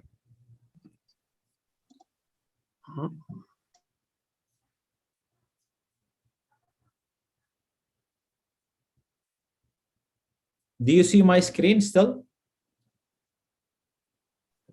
Yes. Good. So second topic, I will also restart my stopwatch so I will not exceed my time. So second topic is a bit more complicated than what I mentioned before. This is the most common that we faced as a neurosurgeon in premature babies. And it's good really to discuss this topic in this conference because we have a lot of things in common in managing this patient, because these kind of patient, they need a lot of care from multiple teams, especially neonatologist and neurosurgeon. So IVH is unfortunately a bad pathology, and I will start with mentioning some fact about the neonatal IVH and germinal matrix hemorrhage. So it is one of the most severe, most common neurologic complication in premature babies, and 15 to 20% of premature babies will be affected, especially in very low birth weight, and 30 to 50% of premature babies with IVH, they will end up having ventriculoperitoneal shunt, and the kids who develop post-hemorrhagic hydrocephalus, they carry the worst neurological outcome. So we are talking about quite complicated pathology. Well, what is neonatal IVH and where does it occur? So simply, we have the germinal matrix. Germinal matrix is where the progenitors of the glial and the neurons started. It is around the ventricular system. You know, we have an area full of cells, full of blood vessels, because from this area, the germinal matrix, all the glial and the neurons will start and migrate and reach to their zones during the embryogenesis. So it is really sensitive because it is full of blood vessels. These blood vessels are very fragile, and these blood vessels is quite sensitive to the change in kids' course, especially when they are born prematurely, because they will have a different environment. So when they born prematurely, there will be fluctuation of patient blood pressure and cerebral blood flow, and this simply will cause bleeding in these small blood vessels supplying this area. So this is simply what is the neonatal IVH and where does it occur. So, you know, IVH, it's not just a bleeding. You know, when the bleeding starts, it is a cascade of a process that occur. It's like a nuclear weapon that you drop it on something. It will cause a lot of damage that we don't see. But recently, you know, the pathological studies and studies at the level of molecular level showed us how complicated is the IVH. So it is an inflammatory process starting by this bleeding where the blood products, especially the iron and thrombin, touch the surface, and this will increase the blood there, because the blood responds to this inflammatory triggers. So it will increase the inflammatory process that ongoing there. So multiple factors involved in this area that will end up causing fibrosis and causing other problem in this area, because when you have inflammatory process, this progenitor cells will get affected and they will have apoptosis, and these cells will die. And unfortunately, when they die, the kids will have problem in their growth. So it is very complicated. I just show you this picture because just to give you an idea how complex, and hopefully the future of treatment of IVH and general matrix hemorrhage will be targeted to these factors. So hopefully we will try to eliminate or reduce at least the complication of IVH. So bottom line, blood products, macrophages, these are the cells, and these are the factors that affect the area there and cause fibrosis, and patient will end up with a problem around the period of infancy. When we talk about the timing of IVH occurs in the first few hours usually of life. So this is quite important. 50% of IVH occur in the first day of life, especially in the first 6 hours. So it's very important, to notice that, because they are very silent. It's not easy to pick. It's difficult to examine these kids, but we have to keep in mind these kids might have germinal matrix hemorrhage. So, and 90%, in one study, 90% of IVH occurs in the first 3 days. In the other studies, when the kid is less than 2 grams, 40% will occur in within the in the first 8 hours. Additional 25% will occur in the first 24 hours, and additional 35% will occur in the first 1 week. When the kid passed the first week without germinal matrix hemorrhage, without IVH, maybe he passed the dangerous zone and he is now more safe in terms of IVH. So we have to keep in mind that IVH occurs in the first few hours. It might happen in the first few hours of life. Okay, the presentation of germinal matrix hemorrhage of IVH is overwhelmingly silent. So most of these patients, they have silent germinal matrix hemorrhage, silent IVH. So, sometimes with tense Fontanelle, sometimes without, sometimes with anemia, sometimes without. So this is the most common. There are other kind of presentation which called saltatory, where there is decrease of level of consciousness, hypotonia, or abnormal eye movement, and very rare also to have catastrophic presentation in terms of rapid neurological deficit, tonic posture, and profound hypotension. When there is germinal matrix hemorrhage and IVH, the fontanelle might be tense and non-pulsatile. Suture might be splayed or splitted because the patient start to have hydrocephalus, and sometimes their head circumference start to increase in size because of the IVH and the hydrocephalus, and systemic symptoms, irritability, apnea, and bradycardia. Grading of IVH, there are the two most common grading. We have Papil and Volby. Papil did his workup on IVH back in 1978, and he came up with 4 grades of IVH back in 1978, where grade 1, there is only germinal matrix hemorrhage without extension to the ventricular system. Grade 2, this germinal matrix hemorrhage has extension to the ventricular system, but there is no hydrocephalus. Grade 3, there is extension to the to the lateral ventricle with ventricular dilatation and hydrocephalus. Grade 4, there is intraventricular and intraparenchymal hemorrhage. this is a bit problematic because it does not address the pathophysiology of intraparenchymal hemorrhage in grade 4. You know, that's why Volby in 2008, he kind of modified this into three grades, you know, where grade 1 germinal matrix hemorrhage only with 10% might reach to the ventricular system. So when there is small amount of blood reaching to the ventricular system, it is still grade 1 in Volby. Grade 2, when the 10 to 50% of IVH is occupying the ventricular system with or without ventricular dilatation, it is considered grade 2.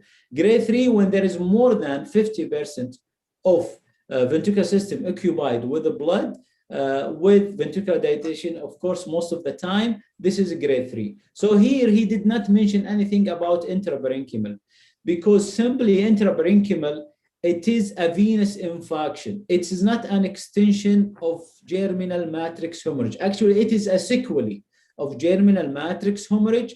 So the patient will develop venous infarction away from germinal matrix area. The reason is, you know, as we said, germinal matrix is full of blood vessels, and it is an area of venous drainage. The deep venous drainage of our brain, it is passing by germinal matrix area. When there is a hematoma there, the venous drainage that bring the whole blood from the brain, you know, get compressed by the hematoma in the germinal matrix, and this will cause venous infarction distally. So that's why it's not a part of the grading in Volby, and it is more applicable clinically. One more thing that different between Papil and Volby. Papil used CT scan to classify it, while Volby, he used ultrasound, and this is more practical in terms of our daily practice because we use ultrasound to diagnose germinal matrix hemorrhage. Personally, I prefer Volby. It's more modern. It addresses the pathophysiology of IVH. This is how ultrasound looks like, and I know my colleagues in neonatology unit, they are very familiar with this, and they are better than anybody in reading this. So you can see here grade 1, only the germinal matrix. Grade 2, there is small extension of the IVH occupying around less than 50%. Grade 3, more than 50% of the ventricular system filled with blood, and there is hydrocephalus.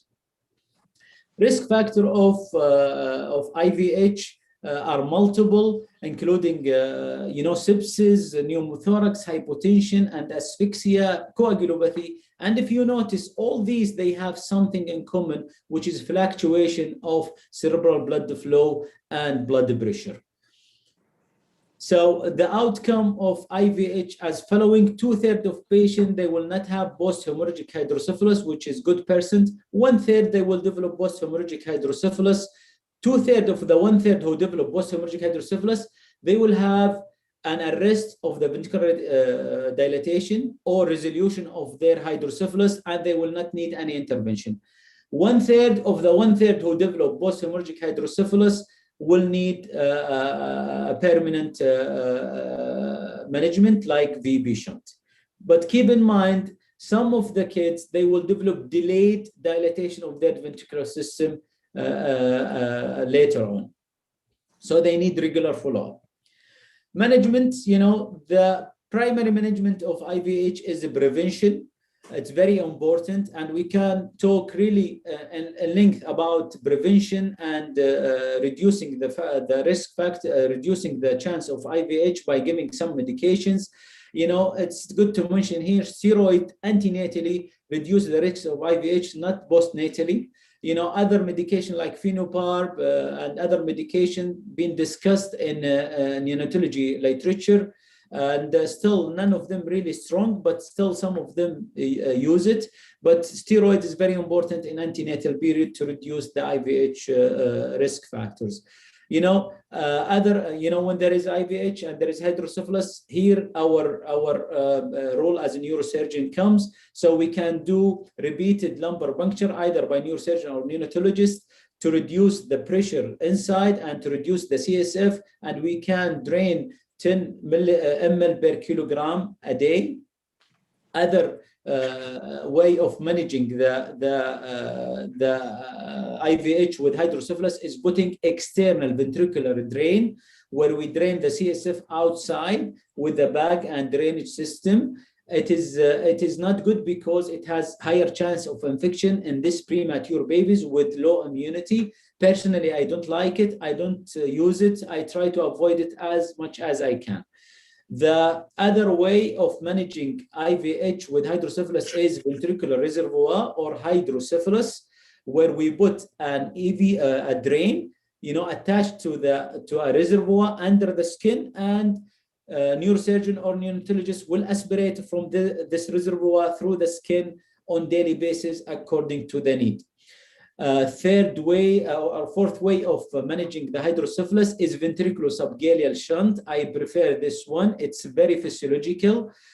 We put a drain, just goes under the scalp, and the CSF will be drained in a bucket of a scalp for a while. It might work for up to 2 months.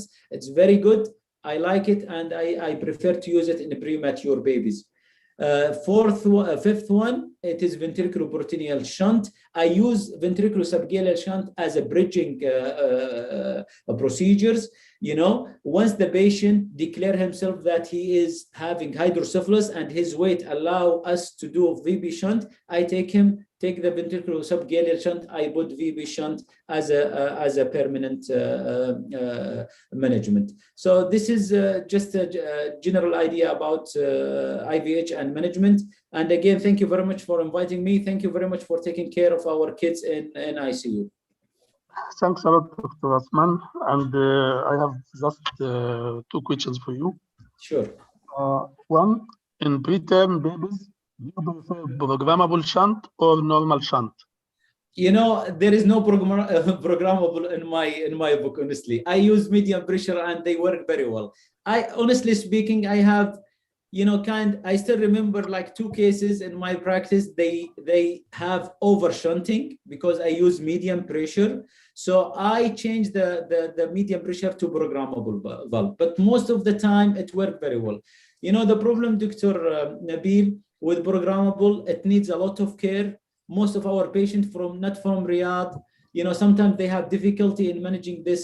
So it is quite hectic, especially if the patient not in Riyadh or in other big cities. That's why I prefer medium shunt. It works with most of the patients very well. Okay. The second one, if we have a baby preterm, for example, was 800 grams, and he was shunted at that time, and then he went out, shunt stayed with him for about 10 years. And then it need to be replaced. Do you will decide to remove the old one or to go to the other side? I will consider he might not need it actually. He might not need it. So if he developed the hydrocephalus and started to be symptomatizing, vomiting. Of course, yes, has to be replaced, of course. Yeah, but I mean, what about the old one? We'll leave it because it will be stuck with tissues and. True. That's very good question. I will try, but not to fight it. I will try.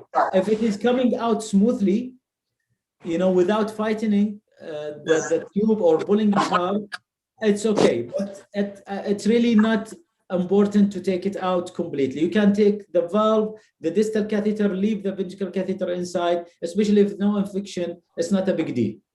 And you will go on the other side. Yes, or I can pass it parallel to the old one. Okay, yes. Thank you. Yeah, absolutely. Any question? Dr. Samira? Yeah, Dr. Samira wants to ask? Yeah, absolutely.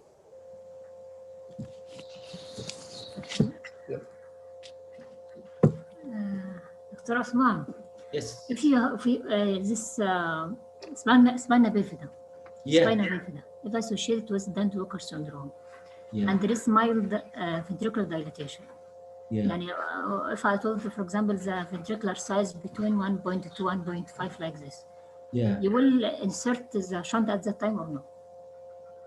I will watch him really.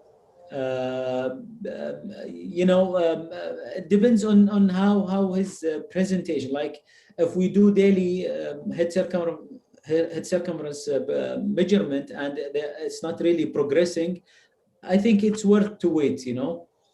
Yeah, because sometimes we can get away from the shunt, especially in myelomeningocele, and it's really better to avoid shunting the patient if you can. So I will not really rush unless there is a clear or profound hydrocephalus. And it's very easy to follow up by doing daily head circumference and head ultrasound on weekly basis. Osman, remember our occipital myelomeningocele? Yeah. Discharge or no? Because we discharged him on good condition, يعني. Yeah. Except microcephalic, moving the Yeah. limb, oral Yeah. feed, everything was good. I True. forgot to go after that or no? Because he was, I think, was outside Riyadh. Yeah, no, unfortunately, yeah, one time the family communicated with me. They are happy with the result, but still, she is mentally challenged, of course. But still, she achieved some milestone she can turn. Okay, and this is as far as I know. But I remember she has very small head. But she was a general good. Yeah, absolutely. Yeah, I have another kid here in King Faisal. It's the same. She's doing great, really. Now she's almost 1 year, still hypotonic. Not that bad, but she can turn. She suck very well. She's growing. She's really big girl now, and but she has really delayed milestone, unfortunately. But she has really quite small head. And don't lose hope. Yeah, it's still precious to their family.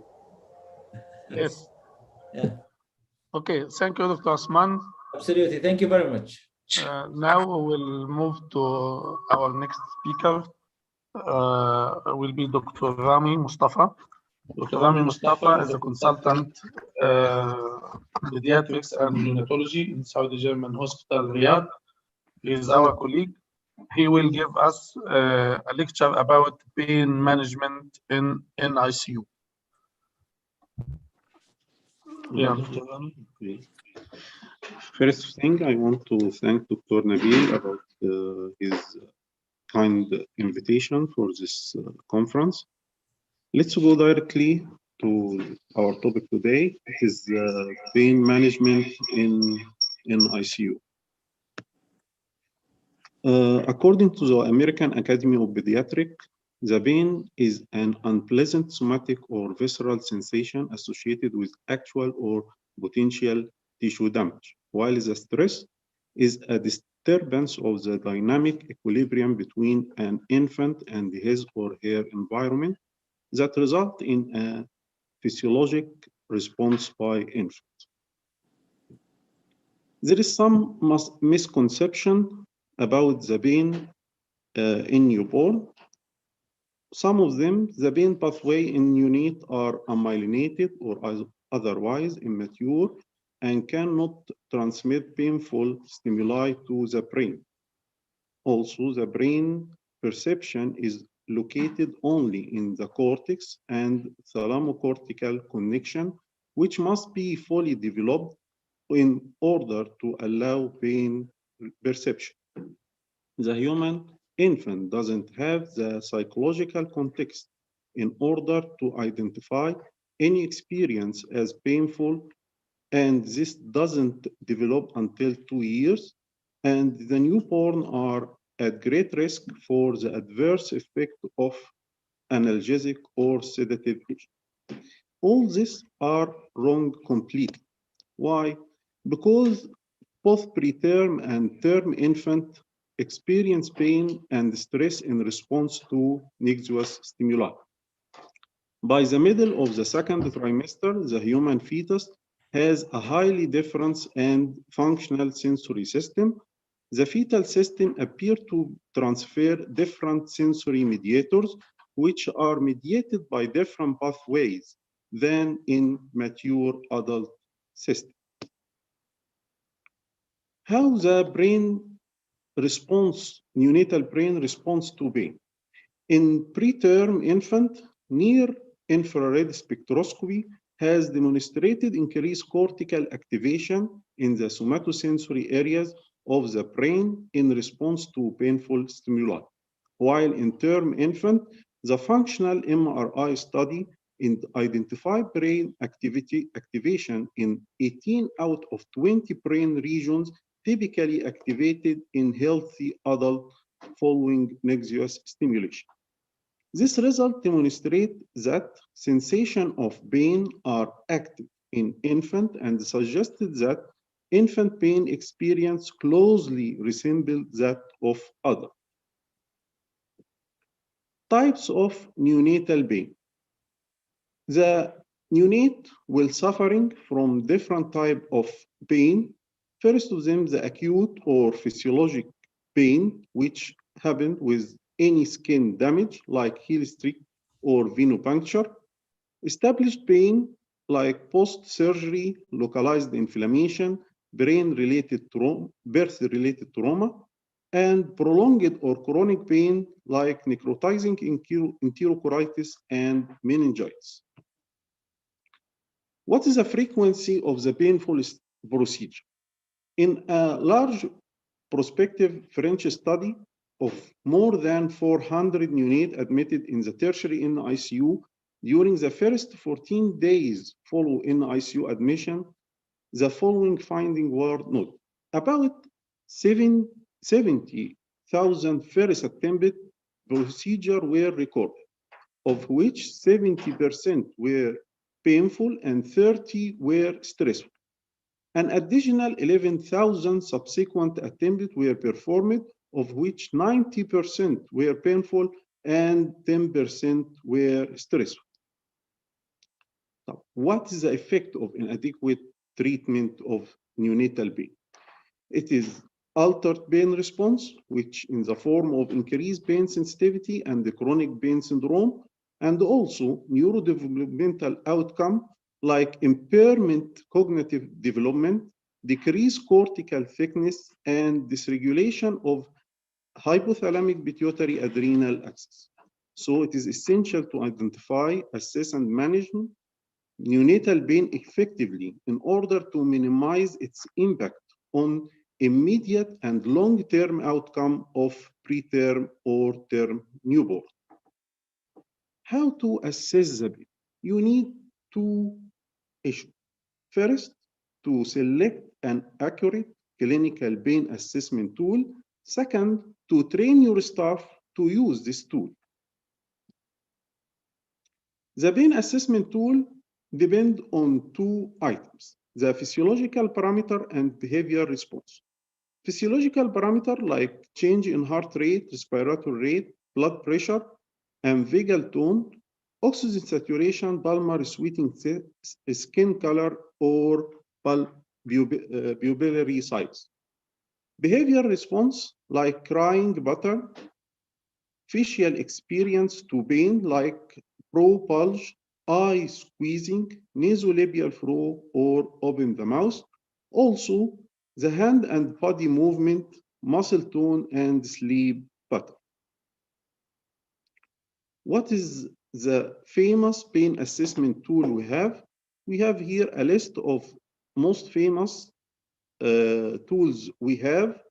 One of the most important, the premature infant pain profile and revised premature infant pain profile. As we see, this profile we can apply through step 1 to observe the infant for 15 seconds at rest to assess the vital signs. Then step 2 to observe the infant for 30 seconds after the procedure to assess the change in the vital signs and the facial behavior. Then if the score, the score of these two items more than 0, this is what called the subtotal score. I will calculate the gestational age score and baseline behavior status, which give me the total score. According to this score, I will make a management Score from 0 to 6 generally indicates that the infant has minimal or no pain, so no action needed. Score from 7 to 12 generally indicates slight to moderate pain, so I will use the non-pharmacological method. Score more than 12 indicated severe pain, so I will start pharmacological intervention. The approach for the assessment, I will assess the pain 4 hours when vital, 4 hourly when vital signs are measured and after each painful or therapeutic intervention. Use the premature infant pain profile or revised one for assessment of acute or post-operative pain and the INPASS for assessment of prolonged pain. Check the physiological indicators suggest inadequate analgesia like pupillary dilatation. If the parent are available at the bedside, we can ask them about their opinion. Do they feel their baby is in pain or not? We will go now to the pain control program. Every institute dealing with management of the newborn must have their pain control program. Routinely assess the infant for detection of acute and or prolonged pain. Reduce the number of the painful procedure and unnecessary noxious stimuli. Prevent or reduce acute pain by providing primitive analgesia for any anticipated painful procedure. This including a combination of non-pharmacological method and pharmacologic therapy. Analgesia is provided in a stepwise manner depending on the degree of anticipated procedural pain. Anticipate and treat post-operative pain. Avoid or limit the duration of prolonged continuous pain or stress. Monitor patient response to analgesia intervention. Provide additional analgesia if needed. Analgesia for specific procedure. As we told, we will use the stepwise manner for the analgesia. Step 1, the non-pharmacological measure and administration of oral sucrose. Step 2, topical anesthesia. Step 3, oral, intravenous, or rectal administration of acetaminophen or non-steroidal anti-inflammatory. Step 4, slow IV infusion of opioid. Step 5, subcutaneous infiltration of lidocaine or specific nerve blocks. Step 6, deep sedation or general anesthesia. The next slide will show us these steps in actual step manner.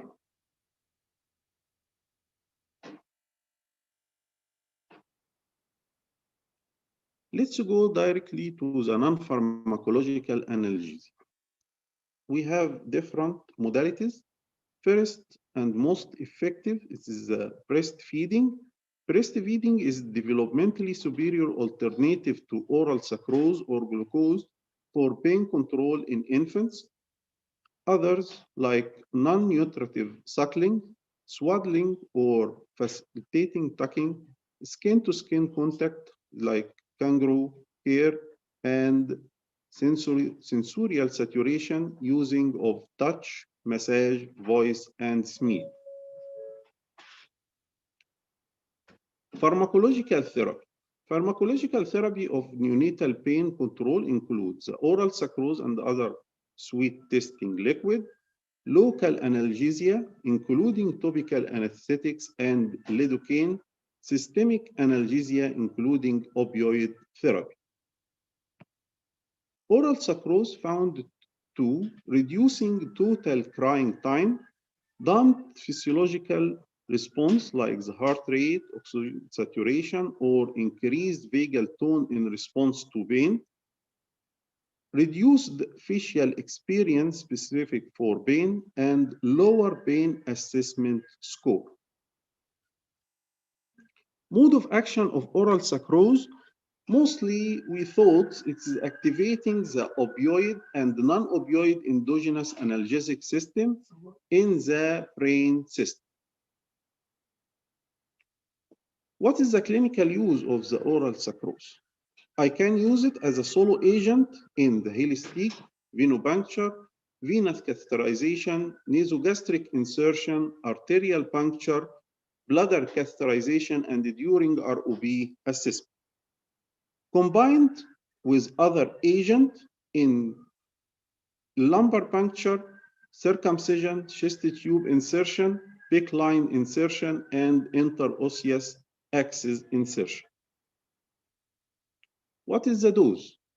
Till now, there is no optimal dose for oral sucrose has been established, but there is some recommendation that you can use from 0.05 to 0.5 ml of the 24% of the sucrose solution. And there is this table which showing different doses according to the gestational age. Local analgesia. Topical anesthetics are safe and effective for reducing procedure pain in neonate. The most famous we use the lidocaine proclaine mixture, the EMLA cream, 4% tetracycline and 5% liposomal lidocaine. The systemic analgesia. The non-opioid analgesia, which including the acetaminophen, ketamine, non-steroidal and inflammatory agents, and the opioid analgesia, which including morphine, fentanyl, oxycodone, methadone. Acetaminophen can be used as a solo agent in reducing the mild or moderate pain, but it's not effective enough to reduce the acute severe pain. Combination with opioid therapy to reduce the overall amount of administered opioid, which reduce the side effect of opioids. The loading dose of 20 mg per kg and maintenance dose of 10 mg started 6 hours after the loading dose and every 6 hours. The non-steroidal anti-inflammatory are not routinely used in neonatal analgesia because well-known adverse effect and safer agent availability. Opioid therapy. Here, the most famous two drugs we using in our units, morphine and fentanyl, and in several studies comparing the morphine and fentanyl side effect, we found that morphine has a more sedative effect and hypotensive effect. Also, a more adverse effect on the gastrointestinal motility and urinary retention, while the fentanyl showing more tolerance and withdrawal effect. How I use the opioid in different cases in our units. First, the ventilated neonate. The routine continuous use of morphine or fentanyl infusion in ventilated preterm infant cannot be recommended. And also the extreme caution must be taken when we used in the newborn at 23 to 26 weeks gestation, or in those with pre-existed hypotension at baseline because of the increased risk for associated adverse events. What about the post-operative pain control? We can use the bolus and the continuous morphine administration to reduce the post-operative pain safely and effectively. And as noted above, the combination of acetaminophen may allow for low doses of opioid therapy, which may decrease the risk of adverse opioid effect. Procedural pain control. Morphine and fentanyl may be useful as a single agent against agent in the ventilated neonate. Those required moderately invasive procedures such as central venous catheterization, tracheal intubation, or chest tube placement, while show no difference in pain score with other procedures like heel streak nor tracheal suction. So we consider the use of single dose of opioid therapy for highly invasive procedure such as central line placement or arterial and venous cut down. Birth asphyxia.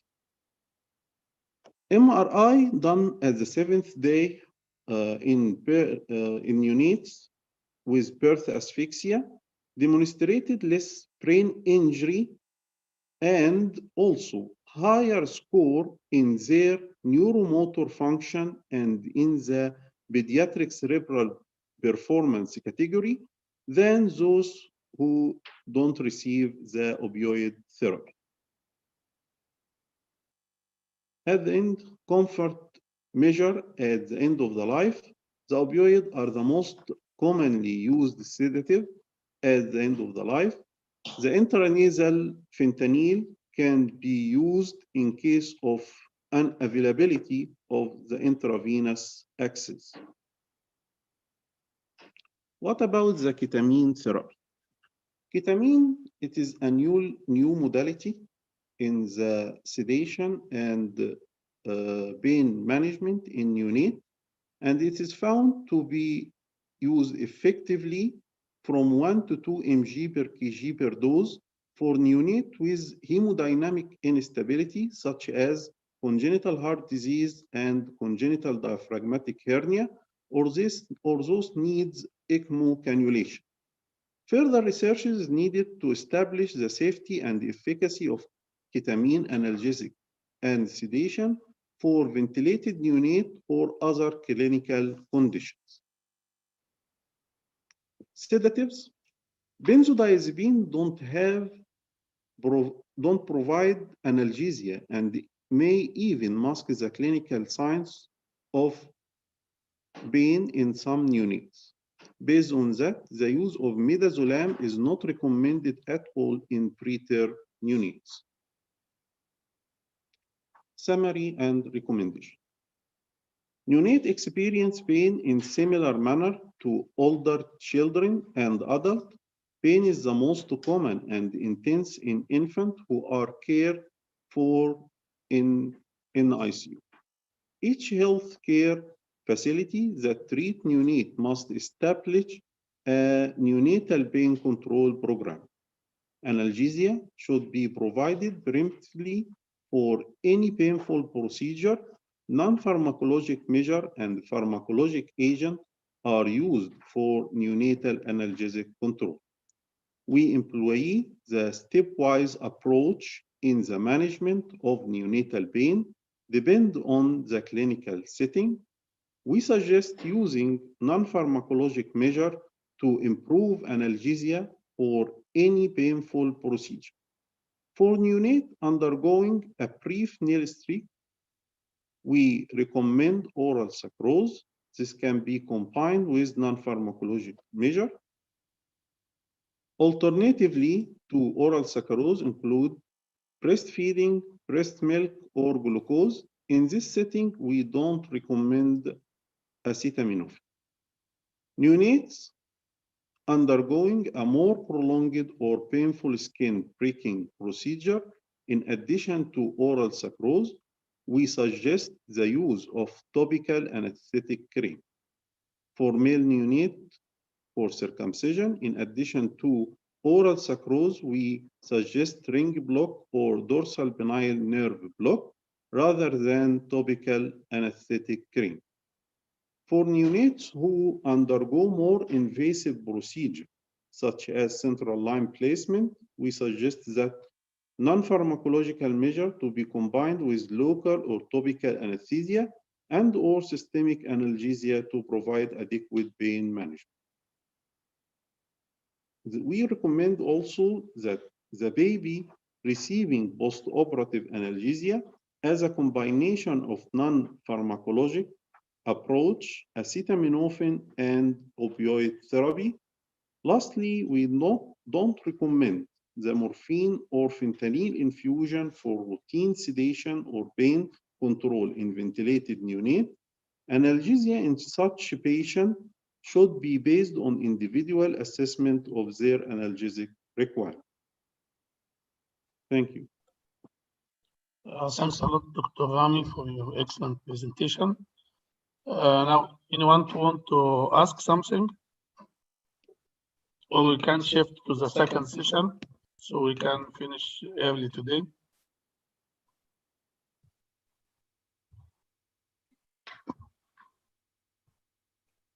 Okay, so we will move now to our second session. Our next speaker will be Dr. Abdelhakim Ratay. Dr. Abdelhakim is a consultant of pediatric urology and chair in Prince Sultan Military Medical City, and he is the chairman of Pediatric Urology Scientific Group in Saudi Commission for Health. Dr. Abdelhakim will speak to us in two presentations. The first one will be update in vesico-ureteric reflux. The second one will be renal trauma in children. Welcome, Dr. Abdelhakim, and you can start with your first presentation. السلام عليكم ورحمة الله وبركاته. مساكم الله بالخير جميعا. Thank you very much. Thank you, Dr. Nabil. Thank you, Saudi German Hospital, for the invitation. I will be grateful if I can hear from your feedback later on about is there any update or this is not an update, because I was trying to get an update guidelines from the American and from the European guidelines about vesico-ureteric reflux as one of the most common problems we face with the kids with urinary anomalies. I will not talk deeply about surgery or surgical procedure or let's say something very deep about it. I will talk about what is important for us as a pediatrician and a pediatric surgeon to know about the patients when we go through it. So as you know, it is an abnormal retrograde flow of urine. It's a 10% incidence of the birth of the new babies. 30% of kids present with infection, 17% of kids asymptomatic, and the rest of them, they will come late on life. Inheritance and genetics, and this is very important for all of us to know because prevalence of VUR in sibling is 32%. And if they are identical twins, so 100% if you find a reflux in one of the twins, the other one will have a vesico-ureteric reflux. So the latter finding supports that VUR can be inherited condition and genetic mode of transmission may be autosomal dominant. So the recommendation for screening of sibling for kids with VUR, if you have a patient or a child with VUR, to screen the sibling, you cannot do a cystogram for all of them to check reflux, but you can go with the ultrasound, especially if the baby is having, or if the child or the brother is having 5 years of age with normal kidneys, there is no further screening. But if he is more than 5 years of age with renal abnormality in the ultrasound, and at that time you can go for a VCUG. If the brothers are or sisters are less than 5 years of age with normal kidneys by ultrasound, further screening based on the risk of infection. If there is no infection, there is no need. Less than 5 years of age with abnormal kidneys on the ultrasound, go for VCUG. And this is the American Association recommendation for screening of sibling for kids who's having a VUR. As you know, the grade of VUR, it can be grade 1, which is a very small and simple one, and usually it is a harmless and a very small or minimal cases, and depending to or going to grade 5, which is a very severe grade, and usually it destroys the renal parenchyma with a lot of infection, and it needs more work and more careful management. As you can see here, you can see the normal bladder with this one grade 2 reflux and bilateral grade 3 and 4 and grade 5. So reflux is a great variety. So you cannot say like this patient's having reflux, so you will know what will happen. Like the one in picture number 2 is not the patient with picture number 5. So they are different. Not any reflux is a unique reflux. There is a high chance of a spontaneous resolution of the patient who's having reflux, but the update about the spontaneous resolution, that's it depends on the age at diagnosis and the grade of EUR, which is the most important predictor of resolution. Like let's say grade 1 and 2, there is 85% of patient will have spontaneous resolution without any intervention. Grade 3, 50%, grade 4 and 5, less than 25%. And reflux likely resolve spontaneously as a result of remodeling of the UVJ. As they are growing up, there is a lot of growth changes will happen in the bladder and the ureter. That's why the spontaneous resolution will happen. But as I say, it depends on the grade of the reflux. Principle of management, spontaneous resolution of reflux is very common. High-grade reflux is less likely to resolve. Sterile reflux is benign. If there is no infection, reflux is okay. If there's no problem, it is a benign. And extended use of continuous antibiotic prophylaxis also is benign, so no need to worry about continuous using of prophylaxis for 2 years, 3 years, 4 years. Success rate with surgical correction is very high, reaching up to 100%. So management options for VUR, either watchful waiting, so you can give an antibiotic and watchful waiting, it maintaining urinary sterility, this is the more important, and the bladder emptying. If this 2 factors is okay with the baby, so you can watchful waiting. Less than 2 years immature liver, you cannot use any antibiotic prophylaxis, you have to be careful about the antibiotic. Medical management usually with watchful waiting, antibiotic, bladder training, anticholinergic in case of bladder dysfunction, laxatives to treat the constipation, midstream urine every 3 months, midstream also culture every 18 months, DMSA if there is pyelonephritis, VCUG once. No need to repeat even if VUR return. So because you know the VUR is something is a genuine, it starts de novo from the patient life start. So if you have a VCUG and there is no reflux, no need to repeat it for a new incidence of a VUR. This is the landmarks study all over the globe in the last 10 years of the VUR, and from these studies, all the guidelines developed for the vesico-ureteric reflux.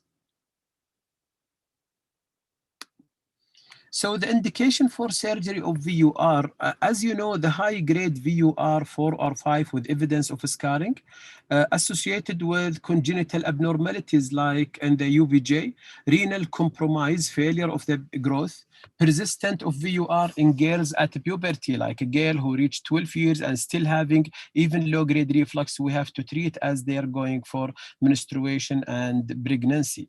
Breakthrough UTIs despite prophylactic antibiotic, or non-compliance patients or families with medical treatment, you can go for surgery.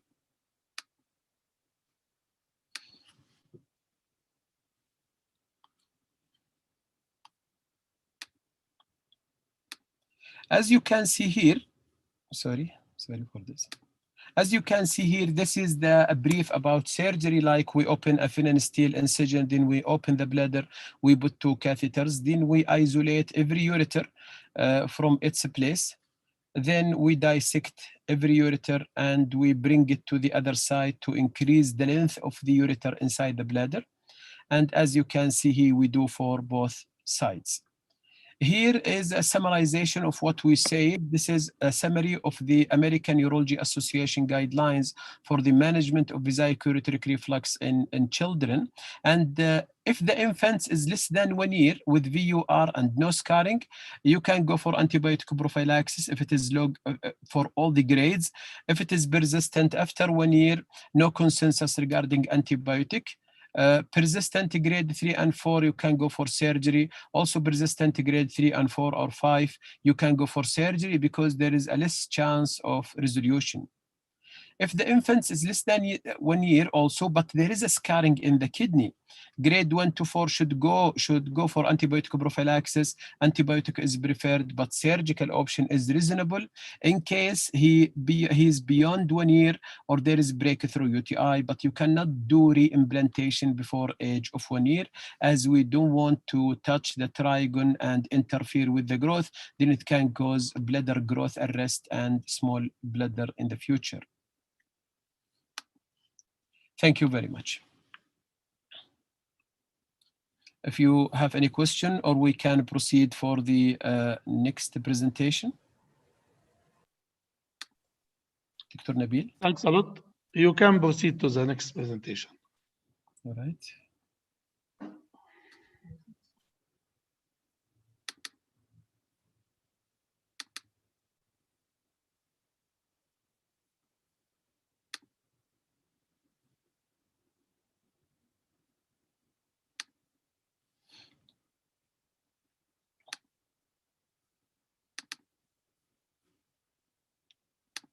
So our next presentation about also update about the trauma to the genitourinary tract.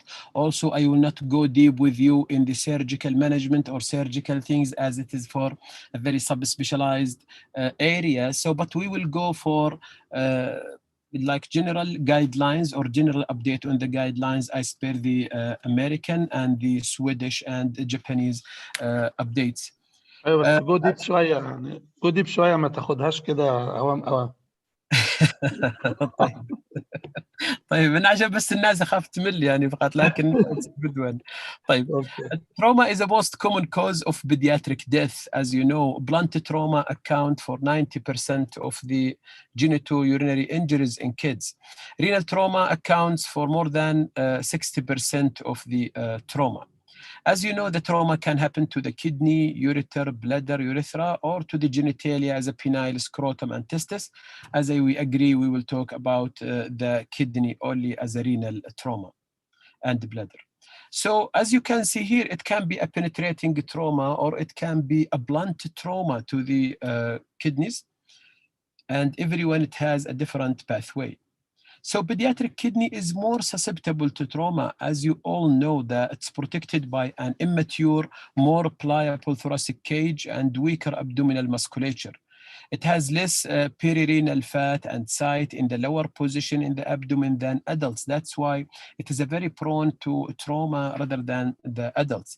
And as they are younger, they are prone to more trauma. It's not documented yet, and this is a very common mistake, and I hear it actually from many colleagues talking about this one. If you have a pre-existing congenital anomalies, it's more prone to trauma, or the trauma will be more severe, but there is no evidence. If you are talking about evidence-based medicine, it is not documented yet that pre-existing congenital anomalies would be associated with higher grade of renal injury, apart from the PUJ obstruction, where the renal pelvis is hugely dilated, and this is the only evidence and not even like high-grade evidence. Imaging indication, not any renal trauma need to go for X-ray and CTU. No, only the blunt trauma or penetrating trauma with significant deceleration or high velocity injury, or associated injury like thoracic, spine, and pelvis and femur.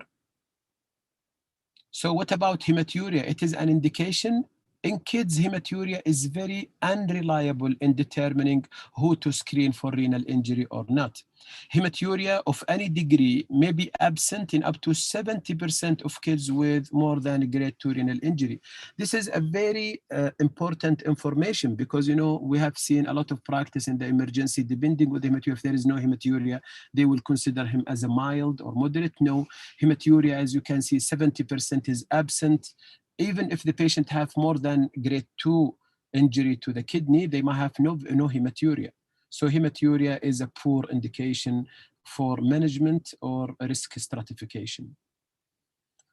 The best diagnostic imaging modality, it's by all the guidelines, it's a triphasic CT abdomen and pelvis, pre-contrast immediately after injection, then 15 to 20 minutes delayed film to check the bladder and to do like CT cystogram. we have 5 grades of the renal trauma. This is the grade 1, where there is only a contusion with hematuria and lab result usually normal. There is a hematoma subcapsular, non-expanding, and parenchyma is still intact.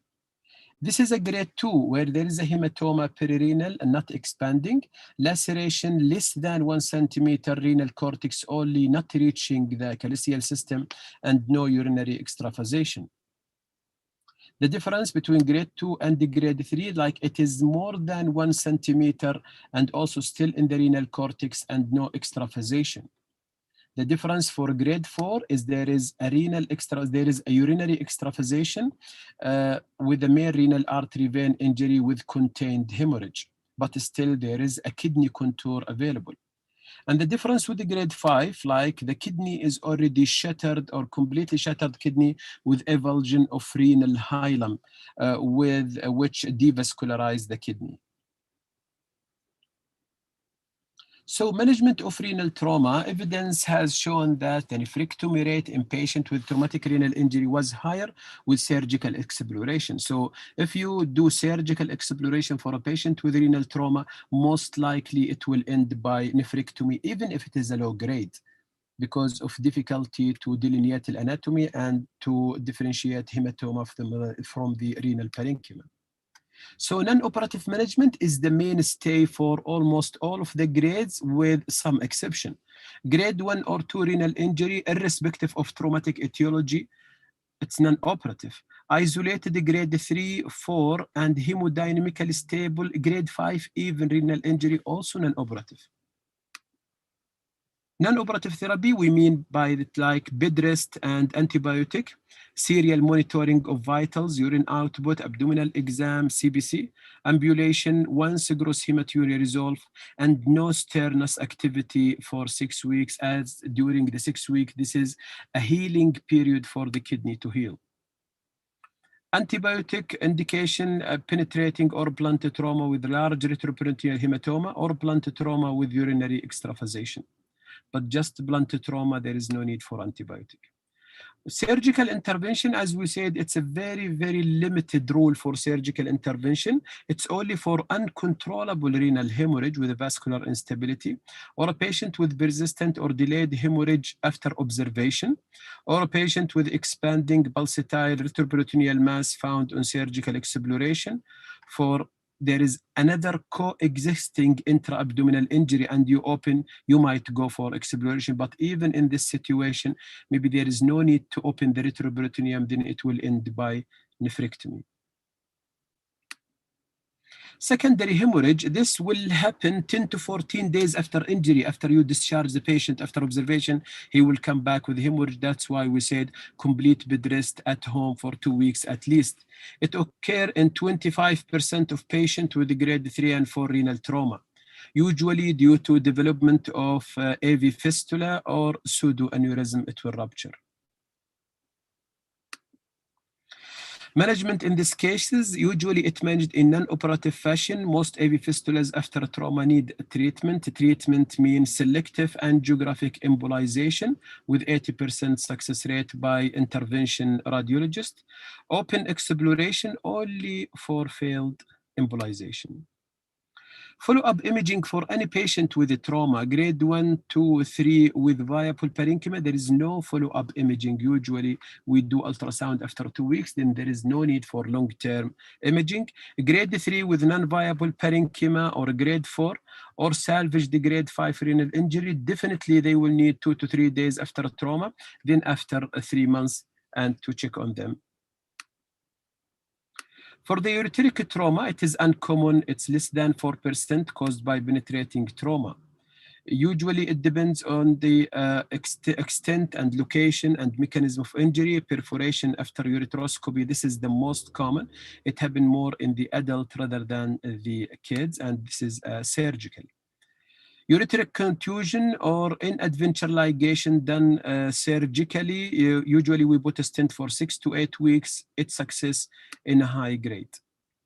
Bladder injury is a well protected because of extensive pelvic protective mechanism. And for blunt trauma, you have to go for imaging, or if there is a gross hematuria coexisting with pelvic fracture or inability to void. Or a patient or patient like with all penetrating trauma, also he need to go for imaging. You can see here the type of the bladder injury. There is either extraperitoneal, as you can see on the left side, where the contrast go only to the extraperitoneum, or intraperitoneal perforation, where you can see the contrast going around the bowel. If it is extraperitoneal, just antibiotic and catheter for 7 to 10 days with a success rate of 98%. But if it is intraperitoneal, no, you have to go for open repair, and it's recommended for all of cases because there is no chance for spontaneous healing with putting a perivesical drain. Thank you very much. Thanks a lot, Dr. Atay. If someone has any questions, we can ask. If not, we will go to the next speaker.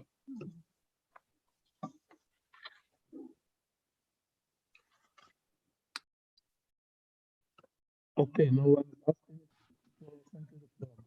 شكرا جزيلا دكتور نبيل.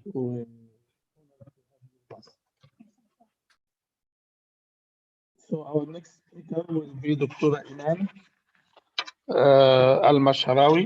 Dr. Iman Al-Masharawi, she is a consultant otolaryngology, head and neck surgery, pediatric subspecialty in Prince Sultan Military Medical City.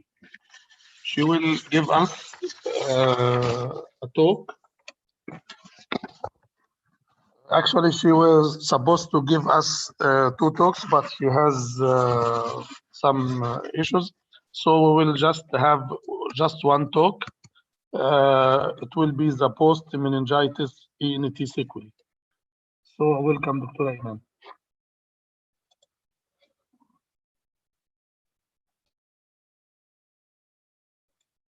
You just unmute, Dr. Iman. Okay. Do you? Good afternoon. Good evening, everyone. Do you see the screen? Is it clear? Yes, yes. Okay. So good afternoon, good evening, everyone. My talk today is about the post-meningitis hearing loss. Post-meningitis ENT sequelae, and it's mainly related to the hearing loss. Why I choose this topic to be presented in this conference is because that we usually fail to diagnose these patients as early as possible.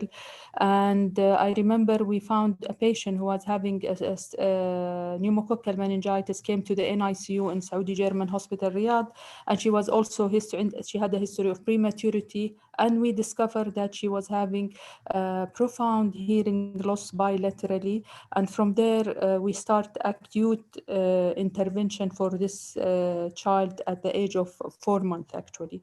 So that's why I thought of giving this topic will increase the awareness. I know all my colleagues in pediatric, they are aware of hearing sequelae post-meningitis, but always the rationale about the urgency of the referral and the timing of the referral. That's what I want to emphasize about in my talk. So, and we want to avoid ossification. This is ossification, very bad. If we develop this ossification, this child will continue mute and deaf for the rest of his life. So the idea is not to reach to the ossification level. As we know, the bacterial meningitis is the main issue that causes the sequelae, the hearing sequelae, not the viral. And the most common etiology and it's considered to be the most common etiology of acquired hearing loss. In addition, 5 to 35% of the patient with bacterial meningitis will develop permanent sensory neural deafness, and profound bilateral hearing loss will occur in up to 4% of these patients. So this is not a simple number that we are talking about. It's quite devastating complication.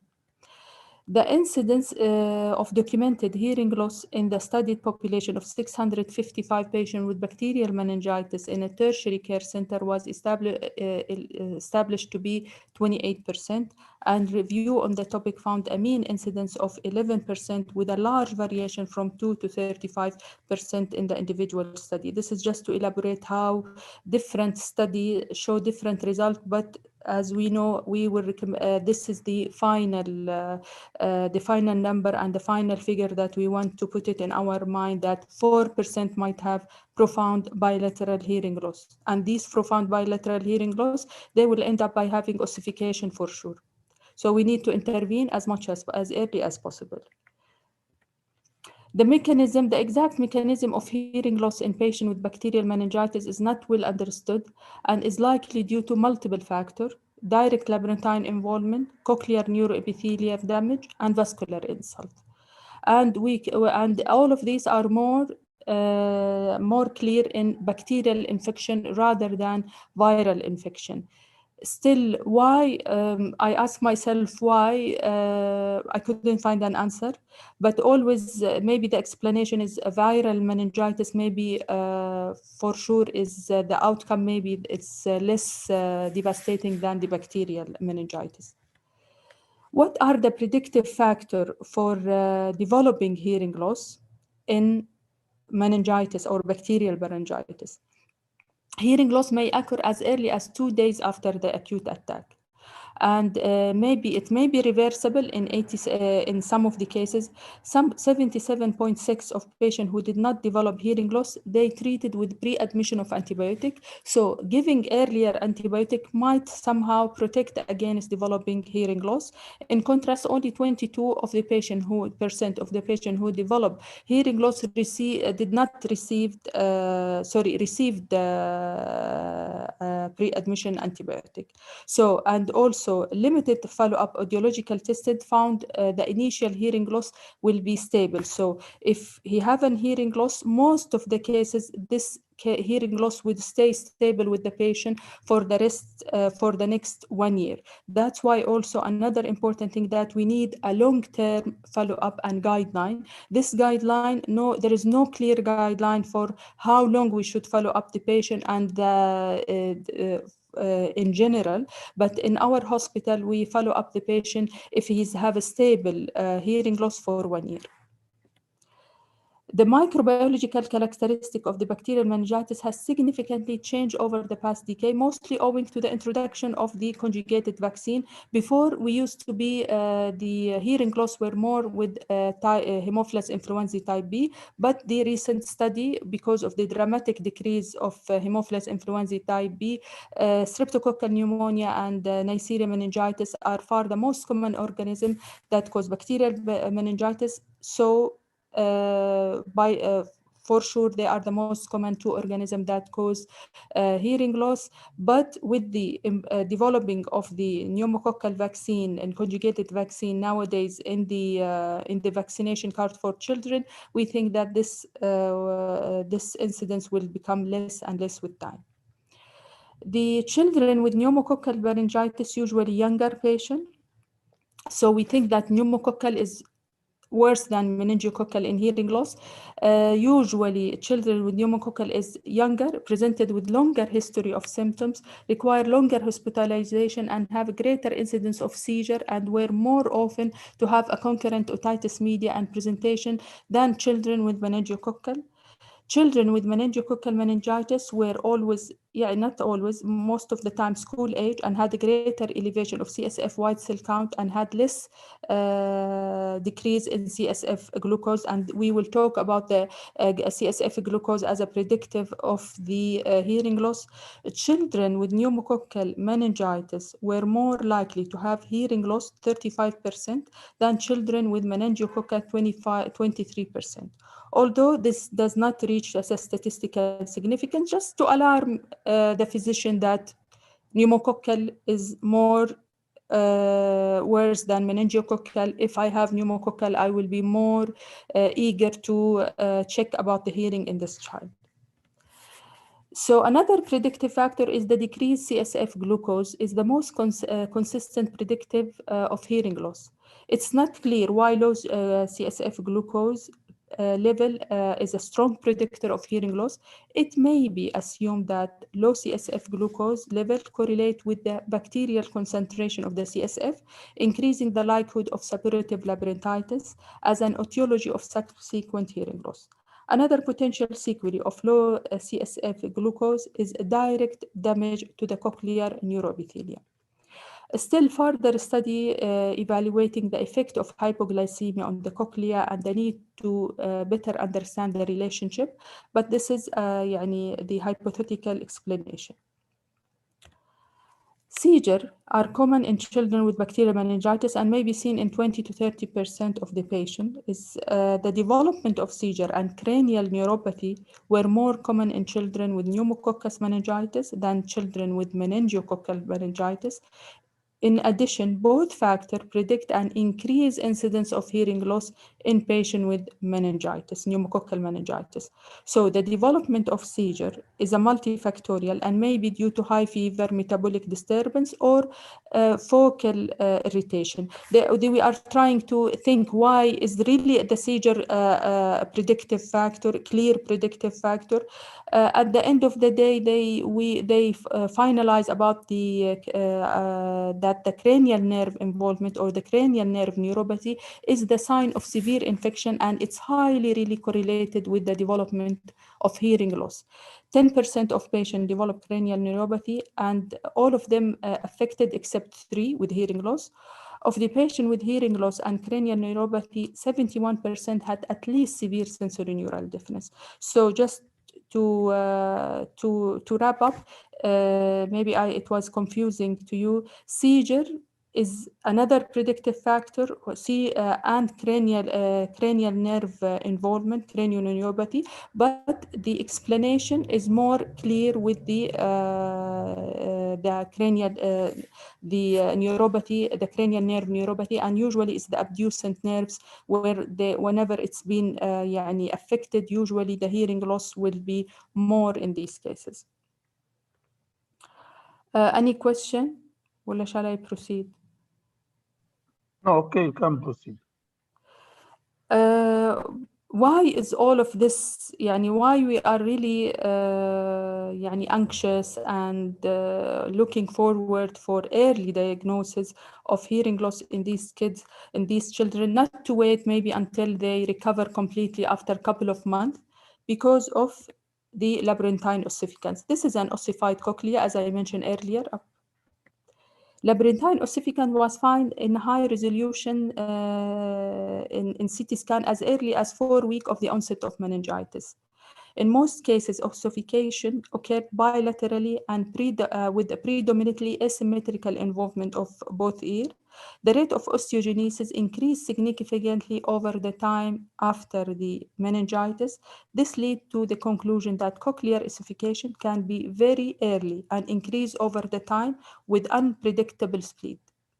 Cochlear ossification typically develop bilaterally. Cochlear implantation should be performed bilaterally as soon as after the meningitis and deafness has been diagnosed. There is a reported cases they implanted infant with 4 months of age because of the risk of ossification earlier. And the really ossification is fast development. Sometimes 1 week can differ. So if I do CT scan, I found early ossification just before the implantation, I have to do another CT on MRI. Usually we have to do both just before the implantation to be sure that it will be successful cochlear implantation. And sometimes to tell you the truth, we can go in and unfortunately we cannot implant. There will be a complete ossification, worse than the radiological finding, and the only chance for these children is brainstem implant.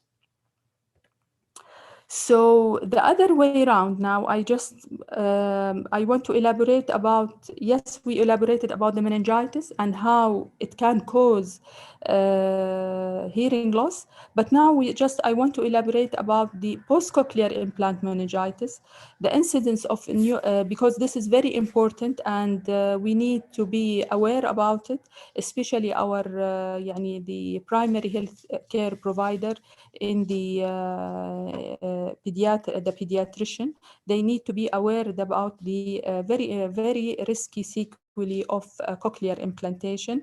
That's a cochlear implant meningitis. The incidence of pneumococcal meningitis was found to be more than the age of matched cohort in general population, and the risk factor include this, particularly sometimes the design of the implant. And we remember there was an outbreak of meningitis in 2002 with one of the companies. There was a manufactural error that led to worldwide cases of meningitis. From that time, that device was withdrawn and they repaired their manufacture error. Inner ear malformation, leakage of the spinal fluid, and presence of vestibulo-orbital shunt, and history of otitis media.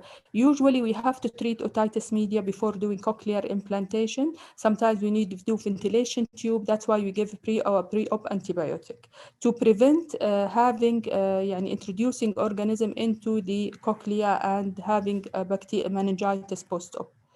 How to prevent the prevention is to ensure the existence of prospective cochlear implant patient have been immunized according to the Department of the Health policy in the country. That's why many times you might find a referral from the ENT surgeon. Please, I just want you to review this patient. He's going for cochlear implantation, and we need to review his vaccination. If it's not full to date, it have to be full up to date. And we have to treat the middle ear infection before the implantation.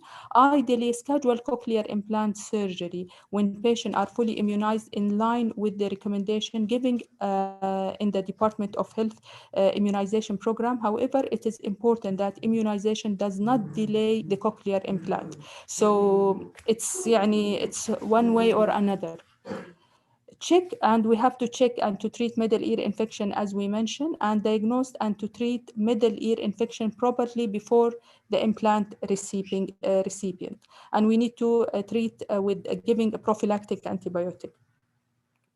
So, and now, today I was discussing with one of my colleagues, pediatric ID consultant, about the vaccines actually, because we have we have two types of pneumococcal vaccine. The one which is available is the conjugated one, and the other one which is the polysaccharide one. And the recommendation nowadays that if we are going to implant children, they consider them as still at high risk, so they have to give them the polysaccharide one as well, not only the conjugated pneumococcal vaccine. This is the recommendation from the pediatric ID. So having the child is only up to date with vaccination is not enough.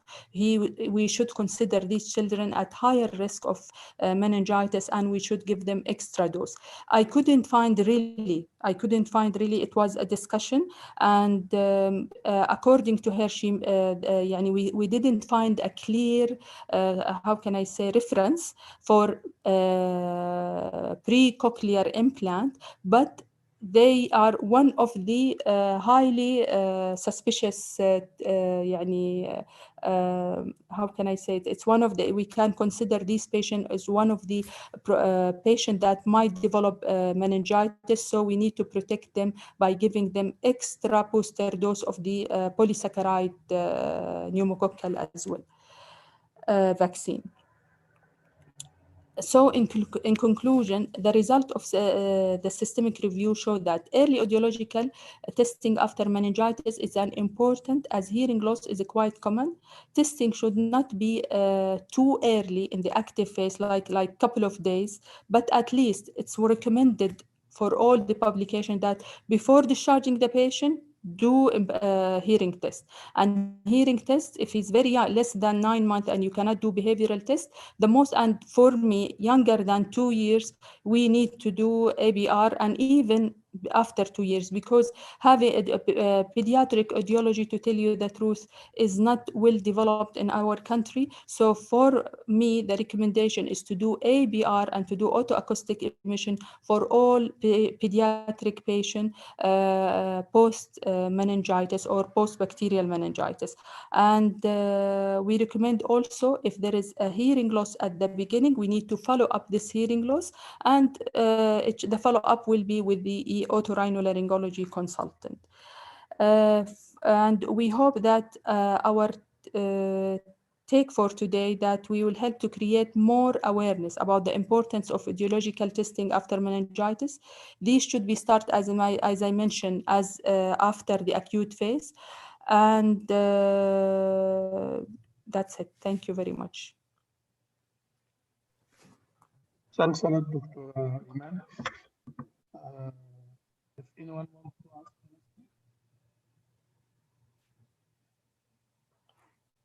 Sorry? I'm just asking if someone wants to ask. If not, we will go to the next speaker. Dr. Iman, you want to do again, or we can move to Dr. Muntasir?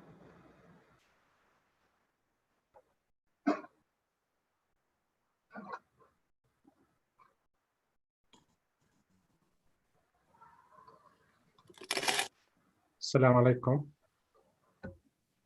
Okay, now we will move to Dr. Muntasir Al-Muqdad. Dr. Muntasir, he is consultant in ICU in King Saud Medical City. He has an report in pediatrics. Dr. Muntasir will give us a talk titled, "Do premature infants suffer? And if so, do we treat them well?" أهلا بك دكتور منتصر, and you can start. Dr. Iman, can you please stop sharing?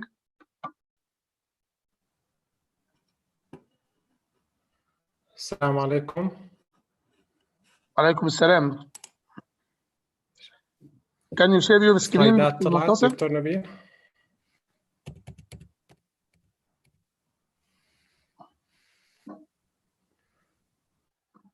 Can you share your screen?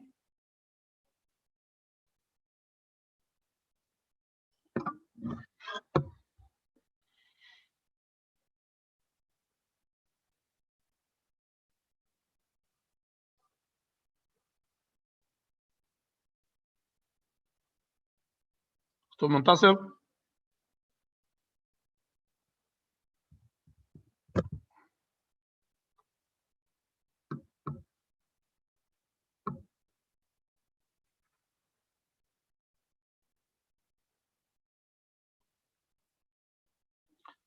Dr. Iman, you can stop sharing, please.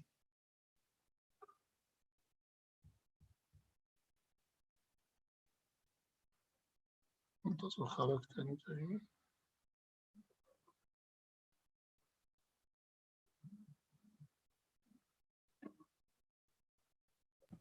I did stop sharing. Still Okay, showing? but still your screen. Okay, no problem. Dr. Muntasir, are you with us? Can you unmute yourself, Dr. Muntasir? الآن صوتي واضح. Yes, okay, you can start. Assalamu alaikum wa rahmatullahi wa barakatuh. Thank you, Dr. Nabil, to give me this opportunity to talk about my presentation today. It was my pleasure. As Dr. Nabil said, the title of my presentation is Do Premature Infants Suffer? And if so, do we treat them? This is a very important topic in my opinion, as all our units use sedation and analgesia, and we did all this procedure. This slide shows us how many procedures we do in our NICU, regardless of the percentage of each one, which is different from unit to unit, but all of our units, we do this procedure. Your screen is not shared, Dr. Muntasir. We can see your picture only. Only. I welcome by your picture, but we want to see the screen also. Let me see again.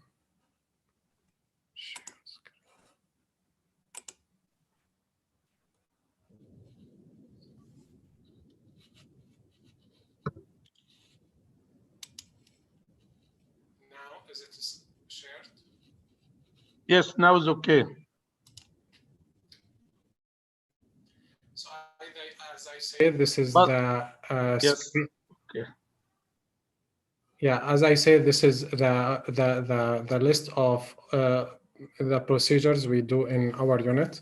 Most of them it needs analgesia and sedation. Depends on the policy guidelines, different settings. So to sedate the baby for this procedure. So most of the premature babies in our unit, they stay for weeks to months, and during this hospital stay, they receive many painful procedures, which is essential for life-saving care. This an old study in 1996.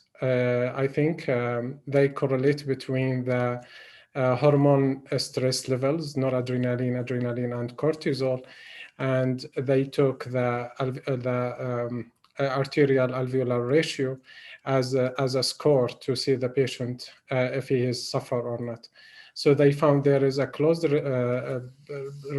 reverse relationship between the levels, the hormone levels, and what is the ratio of arterial alveolar ratio. So when the ratio this is low, the hormone level it is high. And here they compare between the survivors and non-survivors for noradrenaline level in the 0 hour at birth, at 6 hours of life.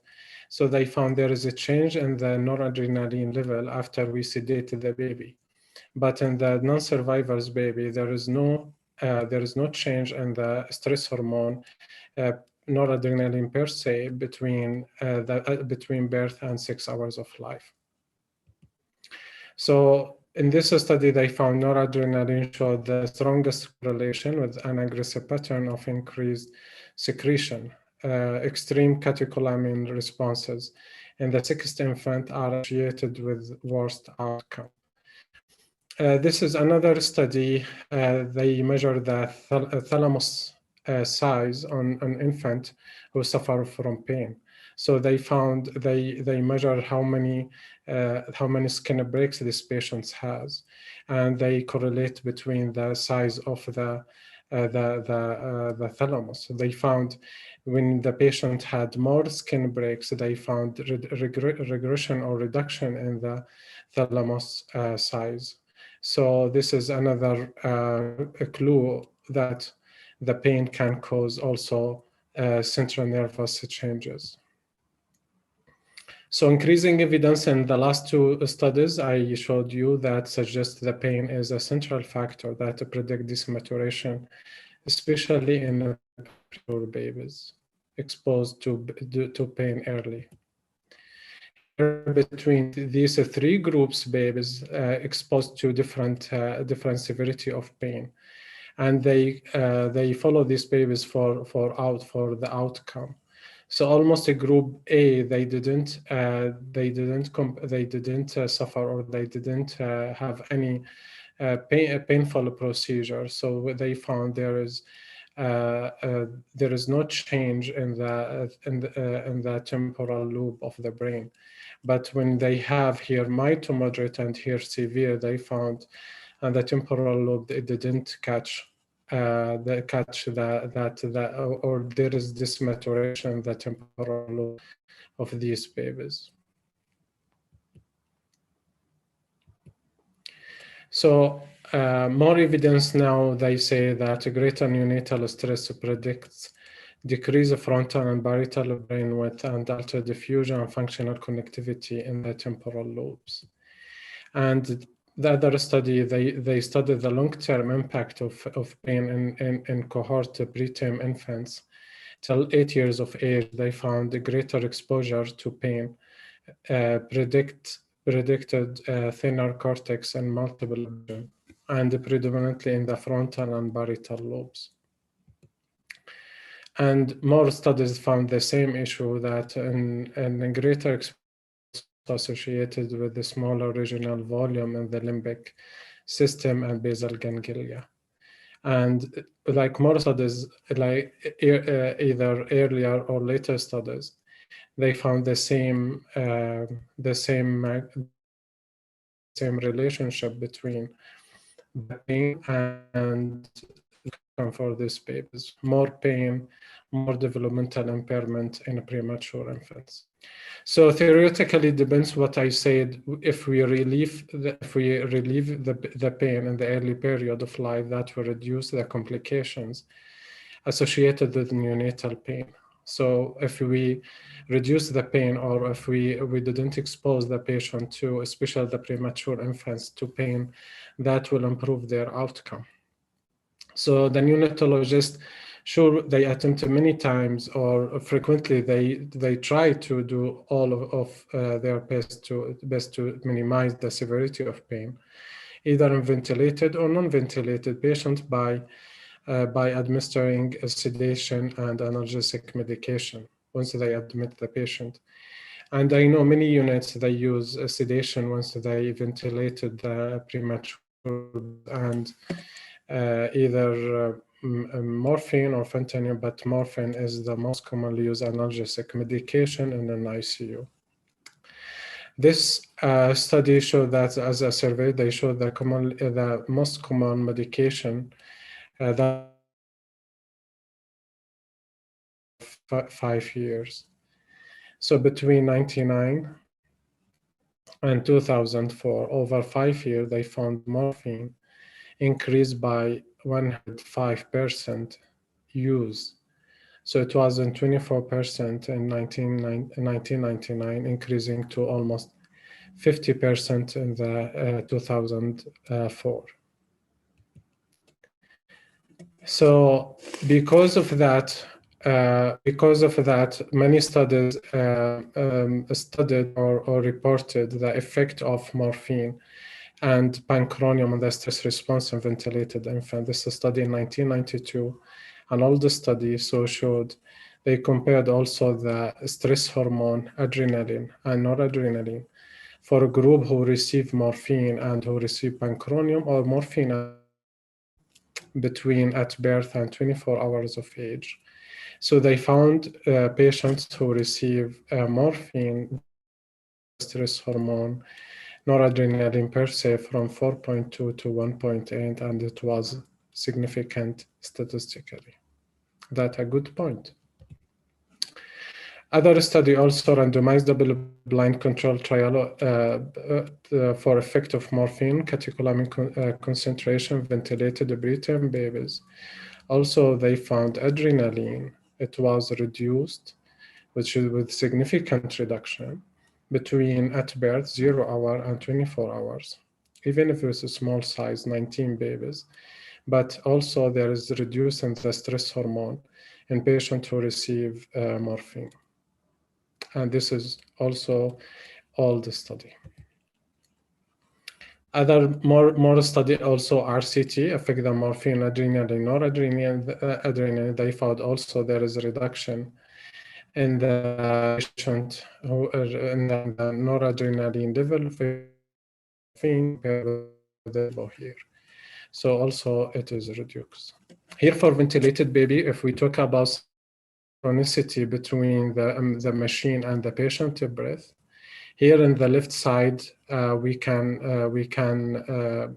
see that between the breathing, between synchronous breathing and asynchronous breathing, there is very minimal space, very narrow space. I mean, the morphine here, it was working, but here without sedation, it was not working. This is in ventilated infants. So morphine here improve in the synchronicity between patient and machine. Here, for pain score, they took two scores, Dan scale and PIPP. Most units they use PIPP, and they compare between the morphine and the placebo. The pain score they found it is in the morphine. The pain score it was lower than in the placebo group. A new pain is a very large study, and I think this is the last RCT study done to investigate the effect of morphine in ventilated premature neonate.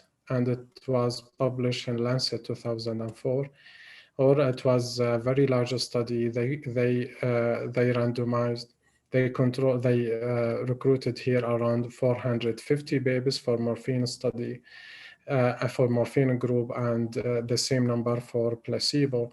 And there is no change here in the baseline characteristic between both the groups. And that means the confounder or the bias is not significant in this. It is double-blind RCT. So they compare here between the placebo and morphine regarding changes in heart rate before, during, and after giving the morphine. So they found there is the morphine heart rate. In the drop the heart rate in the patient who received morphine when they compare during pre and post. When they compare between before and after apply the morphine, there is a reduce in the heart rate. The same thing in the respiratory rate, there is a drop in the respiratory rate in patients who receive morphine. We still in the same study. For pain profile also it was dropped, the pain score in the infant who received morphine. And we come to the side effect, the total ventilation, that they stay more. The morphine who received morphine, they stayed on the ventilation for more days, and still the other outcome side effect is still the same. Like, and for patient who morphine also, it is significant still. For full volume nasogastric feeds, they took more time to be full feed. If we talk about hypotension, before apply the morphine to babies, there's no change in the blood pressure. But after we give the loading dose, patients who receive morphine, they developed hypotension. Didn't receive placebo, and the same thing during the drug infusion, 1 to 24 hours, a patient developed hypotension. So it is clear here in patients who received morphine, they developed hypotension, they developed the ventilation, and they need more time to be full feed. What about the IVH? They found infants who received, premature infants who received morphine, they developed more IVH, severe IVH, grade 3 and 4, 9% of them. And p-value is significant. And if they took composite outcome, which is severe IVH and or BVL or death. So they found 24%. We talk about a quarter of patients who received morphine died or developed severe IVH or developed periventricular malacia, and p-value is significant. If subclassify this outcome depends on the gestational age, severe IVH also it was more prominent on this group 23 to 24, and the composite outcome was more prominent in the 27-29 weeks. Between 30 and 32 weeks, there was no significant. So this means that the side effect or the sequelae of morphine, it was prominent or it was significant between 23 and 29 weeks. What about KSMC, my hospital, King Saud Medical City? We just published this last year. We did a retrospective study of short-term complications associated with early morphine use in intubated premature infants, and was published in scientific. We collected patients between 2014 and 2019, around 3,000 babies, and after excluded all the patient depends on our exclusion criteria, we enroll 420 patients in final analysis. We specify them who less than 32 weeks, then who less than 28 weeks, or between 28 to 32 weeks. So in general, we found difference in patients, gestational age and patients who received morphine. It was between 230 in overall. The mean gestational age was 26, but the patient who didn't receive morphine was 28. The p-value was 10. The same thing for and the power score at first or RDS or PDA. And that means the patient who received morphine was more smaller, was more smaller, and was with lower gestational age, was more sicker at birth. And when we subclassify them less than 28 or 28 to 30, 28 to 32, we found the same, that the most significant difference who group less than 28 weeks. We did univariate analysis to just to minimize this the bias and confounder bias in this patient. We correlated with primary outcome was composite outcome, IVH or death. We found that in who received morphine that was developed IVH or died like 58% from less than 28% who developed IVH or died. And the same thing for mortality here, like was 62. For BBD was 50%, IVH 66%. So all of these was significant in infants who received morphine. And almost the same thing in the group between 28 and 32. After we did multivariable logistic regression for all the significant factors was in the characteristics of the table before. We found the composite outcome was 1 to 1.1 to 1.7 in infants who received morphine. Like that, the adjusted relative risk was 1.37. So I mean, patient who received morphine at risk to develop IVH or die 1.37 times more the infant who didn't receive morphine at birth, regardless of the gestational age. The same thing for death, also at risk who receive morphine is 1.8 risk times than who didn't receive. Inotropes because blood pressure dropped during the morphine infusion. So we use more inotropes in the infant who receive morphine. And for hydrocortisone, but for different subclassified group between 28 to 32 weeks. Here we correlate between the death of hospital stay, or let us the survival or the death, and the morphine. So we found who receive morphine, they will stay at less, and they will stay more in the hospital, but who stayed less because death, and p-value was significant. So as conclusion, despite increased understanding of the developmental physiology and long-term consequences of neonatal pain and agitation, there is no consensus regarding a safe and effective strategy for controlling these complications in many routine in clinical situations. And routine administration of pharmacologic sedation or analgesia, such as morphine during mechanical ventilation preterm neonates, is not recommended due to concerns about safety and efficacy of pharmacotherapy observed in clinical trials. We recommend non-pharmacological interventions such as skin-to-skin care, music therapy, and parental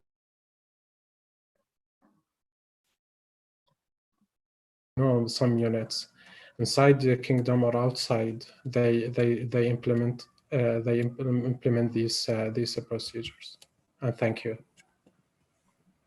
Thank you, Dr. Muntasir, for your nice presentation. I just have an inquiry. We are receiving a lot of patients from the MOH, even from King Saud Medical City. and we remarked that most babies are coming on double sedation. This is a protocol, morphine and diazepam and dormicum. This is a protocol in the MOH? It is not a protocol, no, because the problem we have guidelines for pain management in KSMC, but we don't have a protocol how to wean the morphine. I mean, each patient has its response to the weaning. Some patients wean, they tolerate the weaning.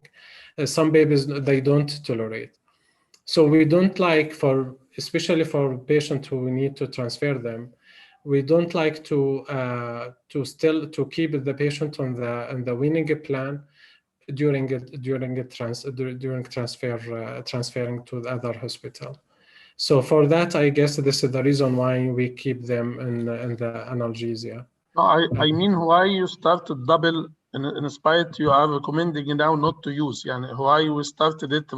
It is routine in the MOH, not only from King Saud Medical City, from King Salman, from Hafr al-Batin, Wadi al-Dawasir. Anywhere a baby will come from an MOH hospital, ventilated, will find him on a double sedation, morphine, midazolam. That's why I thought this is a protocol in the MOH hospitals. Yeah, this is a problem, to be honest. This is a problem. Yes, and my talk yesterday was about the neonatal withdrawal syndrome and how to wean. And we are suffering here sometimes. We are taking about 1 month and more to be able to wean him from the two, especially if they were in a continuous infusion. Yeah. We need to look at this again, and we need to refresh. I'm talking about the MOH hospitals who use morphine as a routine. We need to look at this policy for them. We need to refresh it, to update it. There is no study, in recent study, they say that morphine, a routine use of morphine, has a good outcome in premature infants, especially the ventilated babies. Okay, thank you very much for your nice talk, and we're honored to have you with us. Thank you. Inshallah, we hope to see you next year, inshallah. Inshallah. Thank you. Now we will move to our next speaker. Our next speaker will be Professor Dr. Abir Al-Ashmawi. She's the Professor of Pediatric and Neonatology in Cairo University with subspecialty of Pediatric Endocrinology. She is a consultant of Pediatrics and Pediatric Endocrinology in Saudi German Hospital, Riyadh. She will speak to us about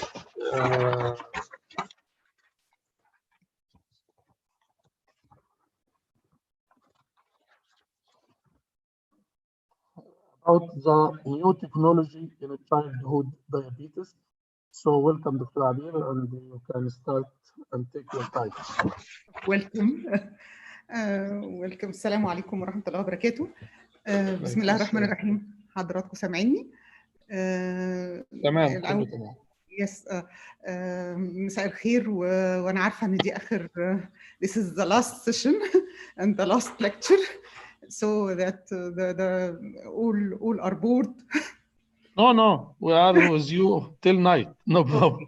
Okay. Thank you for your kind invitation, وthank you for للساينتفك كوميتي لدعوتي، وانا سعيده ان انا ابقى مع حضراتكم. ان شاء الله بكون ضيف خفيف يعني. You can share your screen so we can see.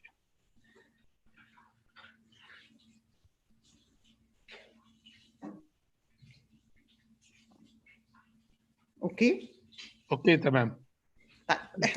We are talking today about the insulin therapy. The insulin therapy from past to modern technology. The insulin for myself is the hormone of life. Insulin equals life.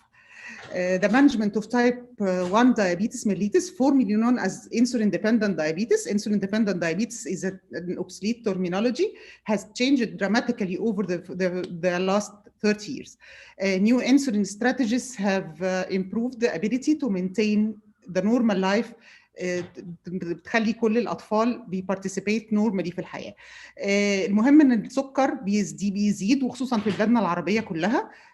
هو 45 مليون دلوقتي جلوبالي وهيبقى 70 مليون بعد حوالي 10 أو 15 سنة.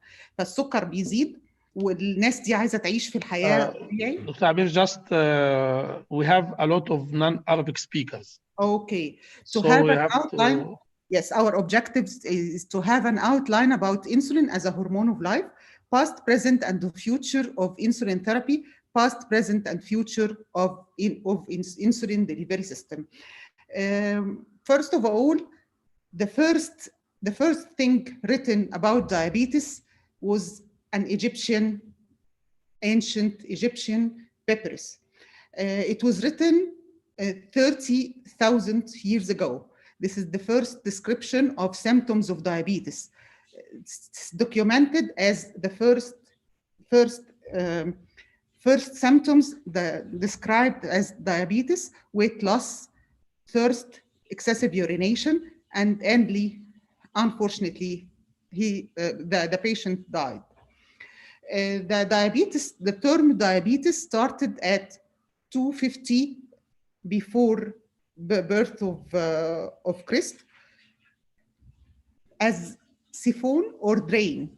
They found that patient has drain, go to the toilet and have excessive urination and drain. So that they called diabetes by Greek physician. Secondly, the Indian people or Indian doctors has written about diabetes in the youth and type 2 and with obesity. They written about the youth have the same syndrome or the same symptoms and eventually die, and type 2 diabetes with obesity with the same symptoms. The history, and after that, UK, even no word about diabetes before 14 or 15th century. Before the 15th century, no even a single word about diabetes. UK was far beyond the India and Egypt and Greek. Mellitus means that sweet taste.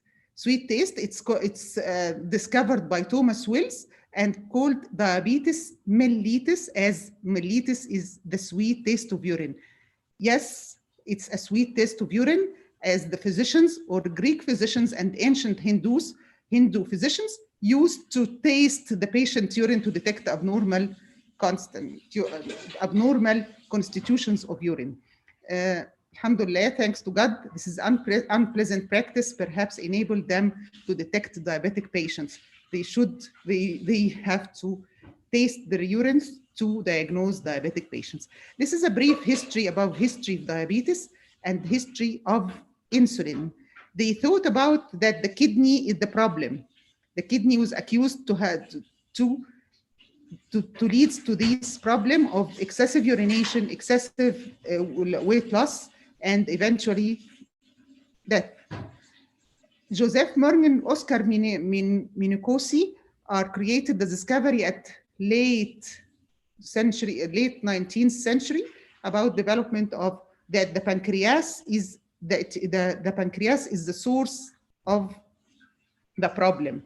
As he removed the pancreas from his dog, and eventually this dog developed diabetes.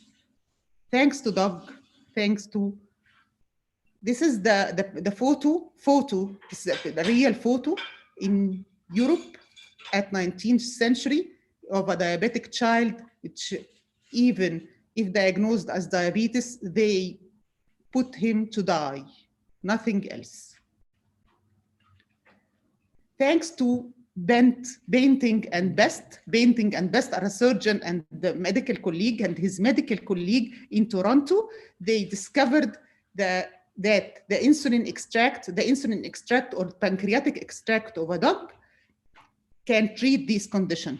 They discovered this as 1921, but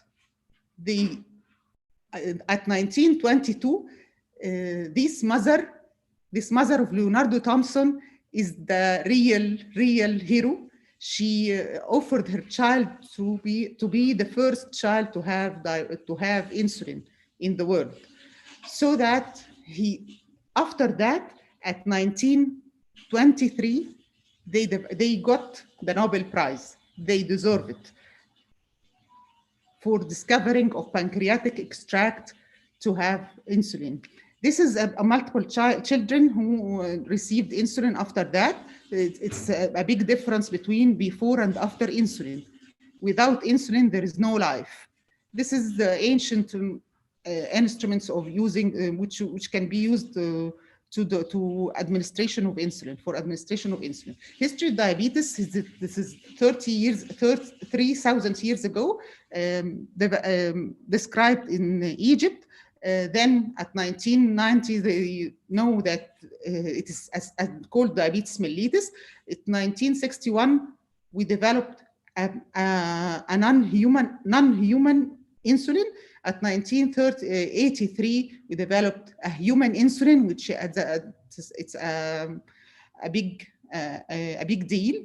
At 1999, we got the modern pump. At 2018, we have the closed loop, which is the last thing in diabetes. This is the insulin secretion. In normal human physiology, insulin is secreted so that to maintain a normal level of circulation, insulin secreted all through the day.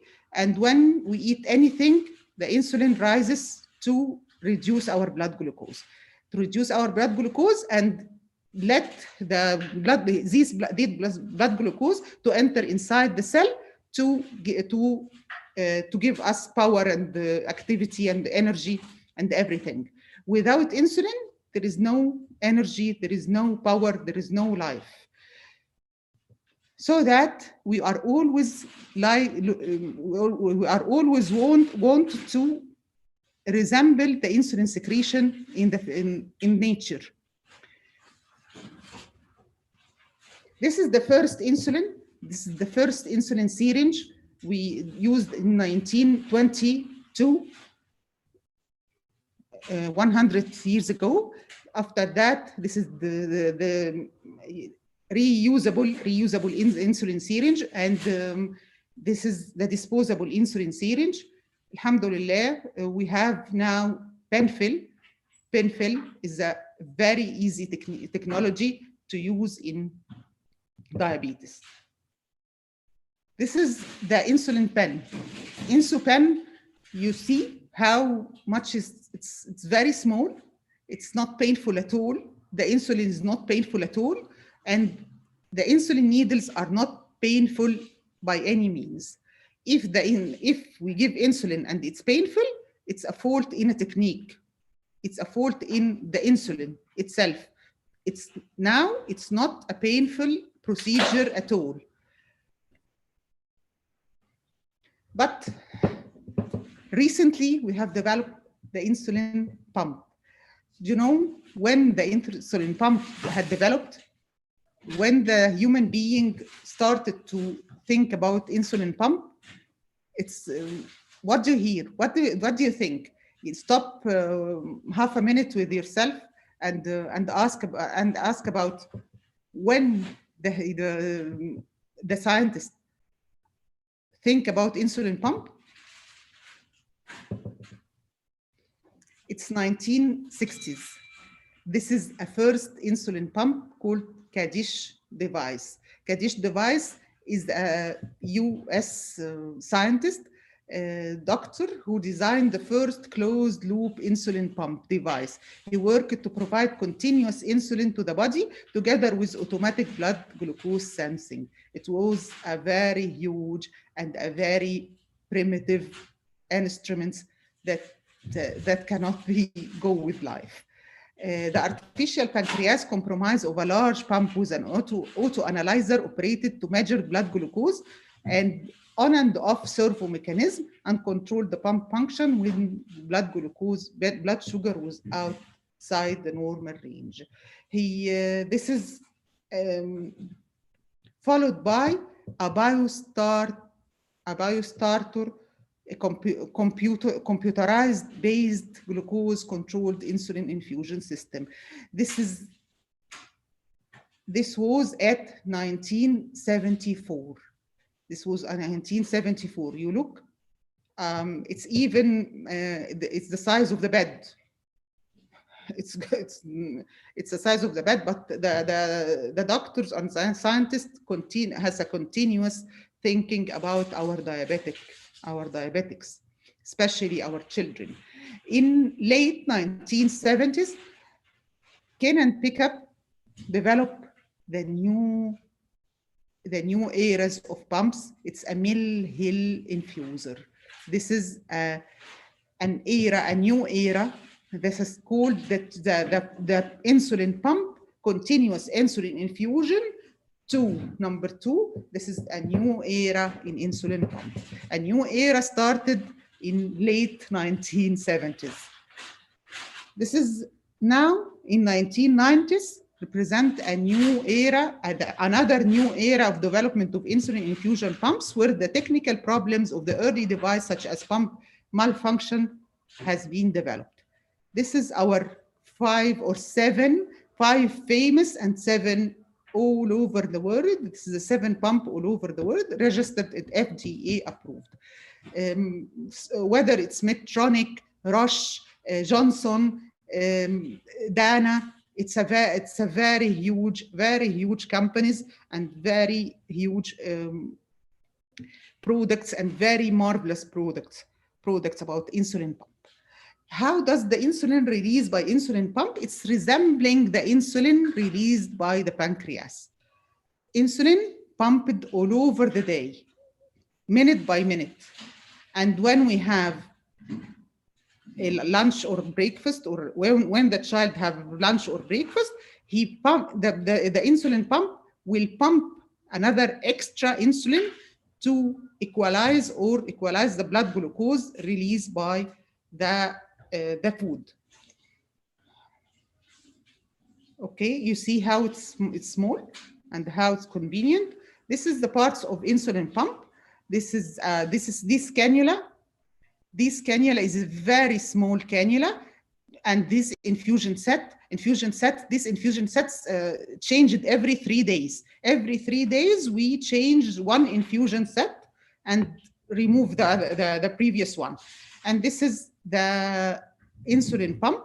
This is from outside. This is the insulin. We put a regular insulin in the tank, regular insulin for 3 days, for only 3 days, and we refill by another 3-day requirements of insulin for the pump infusion. Okay. What is an insulin pump and how does it work? An insulin pump is a machine which enables insulin to be delivered either automatically with pre-programming, which we programmed before according to the insulin need, according to the hypoglycemia or hyperglycemia registered before, or in response to instructions given by the pump wearer himself, when he eats, when he exercises. It drip feeds insulin into the body through the day, all through the day, by minute to minute, so that if the child have hypoglycemia, just stop the pump. There is no insulin in the body. Can deliver larger dose of insulin whenever needed, such as before or after meal, or can reduce the insulin if there is night hypoglycemia. Pump is a dream, but not a magic. يعني I'm always say to the patients, it's a matter of the driver, not the car. If you have a Mercedes with a bad driver, you will have an accident. If you have a tuk-tuk with a bad driver, you will have an accident. It's not a magic. It's a matter of the driver, the car, the whole circumstances. It's not a magic. We are effective and safe. How to use the insulin pump? We have to make stress on the children and their parents. They have to measure the blood glucose not 4 to 6 times daily. It's at least this 4 to 6 at adults. It's at least 6 to 10 times daily, or to have a continuous glucose monitoring. No effective pumping without effective continuous glucose monitoring. They have to be well and able to count carb, and to count lipids, and to count protein. They have to count what they are eating. Understanding of insulin dose adjustment based on physical exercise, type of carbohydrates eating. It's not a matter of the quantity of carbohydrates. It's a matter of quality of carbohydrates itself also. Continued parental supervision. We cannot leave the pump without supervision. Constant improvement in hemoglobin A1C. As we find a patient with hemoglobin A1C 15 and asking for a pump, what can you do? What can you do with the pump? What can you do with the pump? You are very careless about your diabetes. There is no hope for the pump to improve your diabetes status. You have first to have the motivation to improve your life. Basic understanding of diabetes, hypoglycemia, hyperglycemia, problem solving, providing diabetes outpatient education. They have this basic information, and their basic understanding should be implemented first. Good communication with the diabetes team. There should be a diabetes team to contact day and night with the pump. It's very difficult. It's much more difficult than the intensive insulin therapy. But if it goes good, it will have a marvelous results. What is the advantage and disadvantage? I will start by the main disadvantage of the pump. The main disadvantage of the pump therapy is frequent. The patient with a pump have much more frequent DKA than others. They are depending on the pump, and they are forget about their diabetes.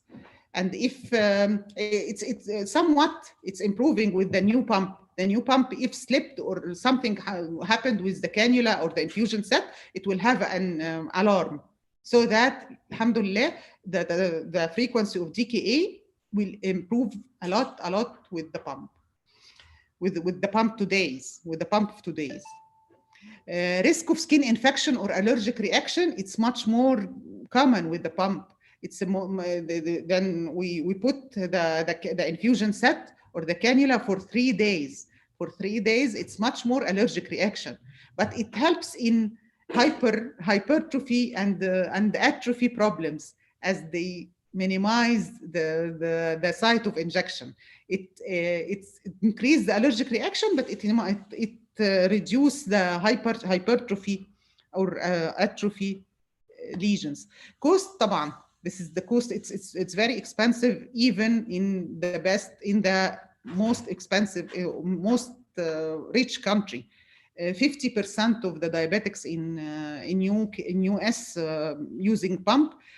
20% or 40%, 20% of diabetics in UK using pump. It's a different in wealth. Having a visible medical device. Some of the children or some of the adolescent, especially the adolescent, they are shy of being marked. they are shy of being have a pump visible to all their peers, and they have a it's apparently they have a diabetic. They are known to have a diabetic. The main advantage also the main advantage is increased flexibility. It's a very, very, very flexible life. Precise insulin device in smaller amounts. This for toddlers or children. They need they need up to 0.025 unit per minute. It delivers a very small amount. Sometimes we cannot give a 1 unit for a child of 2 years old. 1 unit, it will reduce the insulin from 400 to 50 gram gram per deciliter, so that it reduces its rapid hypoglycemia. For precise the insulin delivery in small amounts, which is a very, very, very eminent in the pump. Reduce blood sugar variability. Blood sugar variability is the main cause of the complication. The reduced blood sugar variability means reduced complications of diabetes. Reduced blood sugar variability, it deserves the cost. It deserves the cost of the pump. Help management overnight and early morning blood sugar. As if we give a single insulin, basal insulin, it will work all over the day with the same dose, so that they have hyperglycemia or hypoglycemia at night. We cannot control. With the pump, we can control the basal rate every 1 hour or every half an hour. We can change the basal rate every 2 to 3 hours. It's easier to handle the sick days. It's definitely easier to handle the sick days. We increase all the insulin given. وبنحط protocol especially sick days. But just by pressing a button, they change into the sick days, or the exercise day, or the trip day, or the any special pattern. More option for exercise management. We can stop the cannula at once. Once we stop the insulin pump, stop the insulin in body, so that hypoglycemia is not an option. Ability to cover all carbohydrates and all the carbohydrates, physical activity. Okay, are insulin pump a form of artificial pancreas? Do you think it's a form of artificial pancreas? Definitely not. Artificial pancreas means pump an insulin in conjugation with glucose monitoring, and then automatically deliver to correct the glucose. This is another hope or another dream for scientists to have an artificial pancreas. Alhamdulillah, they have now the closed loop system. The closed loop system means an insulin pump. This is called artificial pancreas. This is a closed loop pump in which is measure the blood glucose and correct the blood glucose, inject the insulin according to the blood glucose, and then recorrect. FDA approves new closed loop insulin delivery system with type 1 diabetes at late December 2019. It's FDA approved for adults. It's still not for children. It's still not for children, but it will be eventually for children. Nothing contraindication, but the Corona and COVID problems stuck the scientists and stuck the world about COVID and not the diabetes. They have 6 months clinical trial recently published in 2020 to people with type 1 diabetes using these control system. These clinical trials, this is a huge clinical trial. I know the head of this clinical trial. He's Jewish, unfortunately, and he's Jewish. These clinical trials are operated in three large countries, US, Israel, and UK. It's a very huge trial, and this is an FDA. This is the result of FDA approved new closed loop system. This is the closed loop system. This is insulin delivered by a pump, glucose, measured glucose sensory level by continuous glucose monitoring, modulation with controlled algorithm. Controlled algorithm put by the doctor, put by the dietitian, put by the diabetologist. It needs an expert diabetologist to modulate, to put this program. To put this program, it's a need and to count the carb, to count the how much the insulin will reduce the blood glucose, to count how much the carb count, what the meal will increase the blood glucose. This is all needs a very expert diabetologist.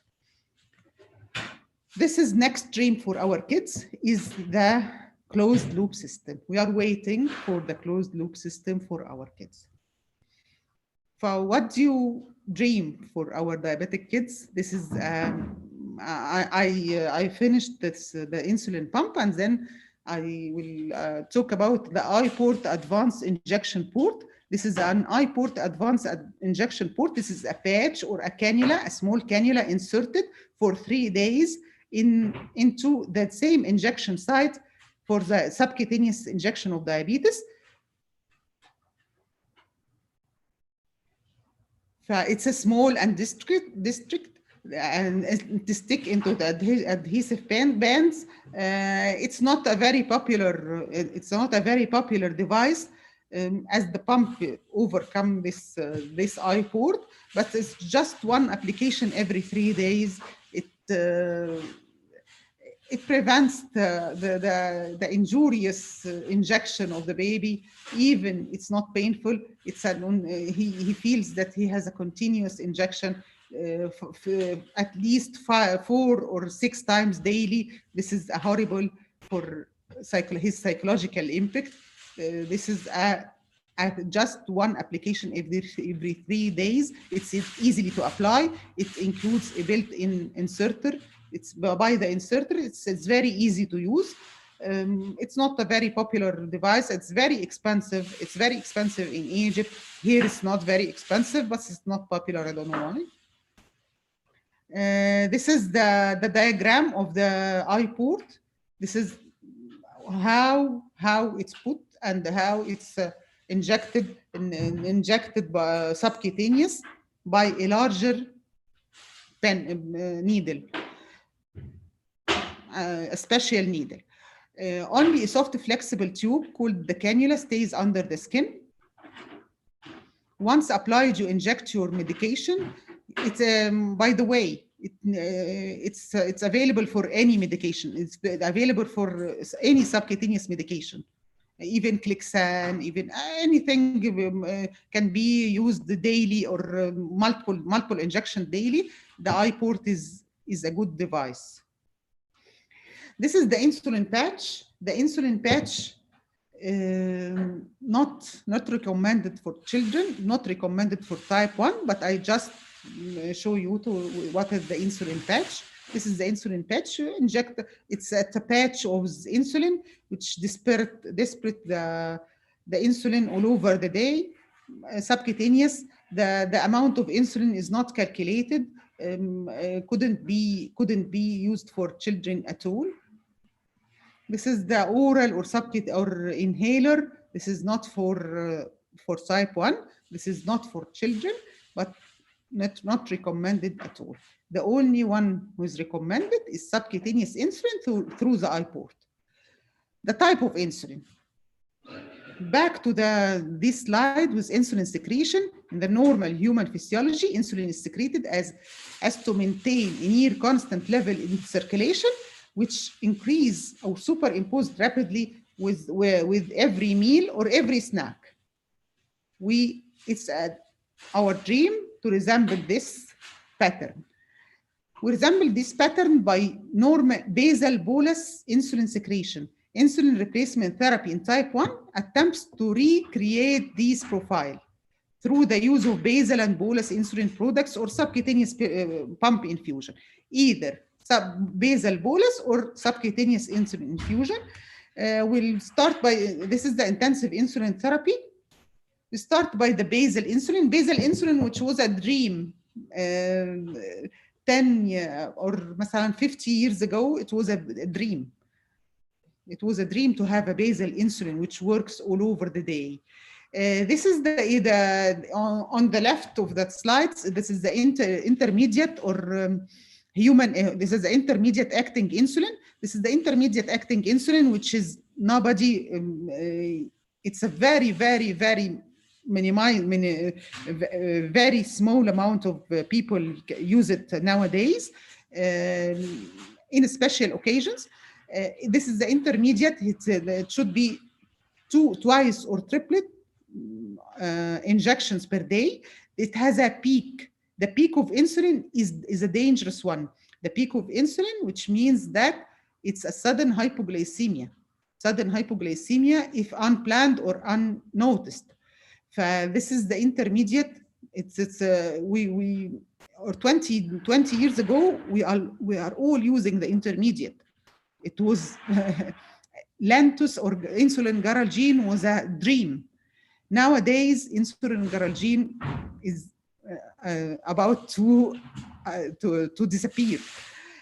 On the right side of the slides, long-acting analog. Long-acting analog. There is 4 types now.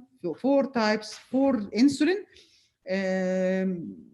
It has no peak or minimal peak, which can be used safely at night with no peak of hypoglycemia. This is a big advantage. This is the insulin. This is the NPH. This is the difference between NPH at onset of action, insulin glargine, insulin detemir, insulin glargine 300, and deglutep. There is 4 types of insulin, of long-acting insulin. This a peak of action. It's 8 o'clock. The peak of action. This you look the insulin glargine 300, which is Toujou, and deglutep. This is the Tresiba, has minimal peak or even no peak. The insulin glargine 300, which is Toujou, it lasts for 24 hours. And the deglutec, it lasts for 42 hours to 46 hours or 48 hours. This is much more beneficial for the patient. It's much more safe for the patient. You look, this is insulin, this is deglutec. Deglutec is the Tresiba. You look, it's very, very similar to the nature. Tresiba is this is a review written in published in September 2020, understanding the clinical profile of insulin deglutec, the last basal insulin approved for use in Canada. Or this is a review. Tresiba scores well versus insulin glargine. Insulin glargine is the Lantus. And then the insulin glargine, the new insulin glargine with 300 is the Toujou. Deglutec achieves a very long and stable glucose lowering profile throughout a unique protection mechanism so that it's low risk of hypoglycemia, which is very important. The hypoglycemia is the very bad thing, a very bad experience. Ability of those, ability to give the dose in the morning or in evening or any time. This is flexibility and forgiveness profile. This is 2 issues very important in insulin deglutec. The relative clinical advantage and disadvantage of deglutec over the glargine 300 unit requires classification and requires classification and much more clinical trials or research. Okay.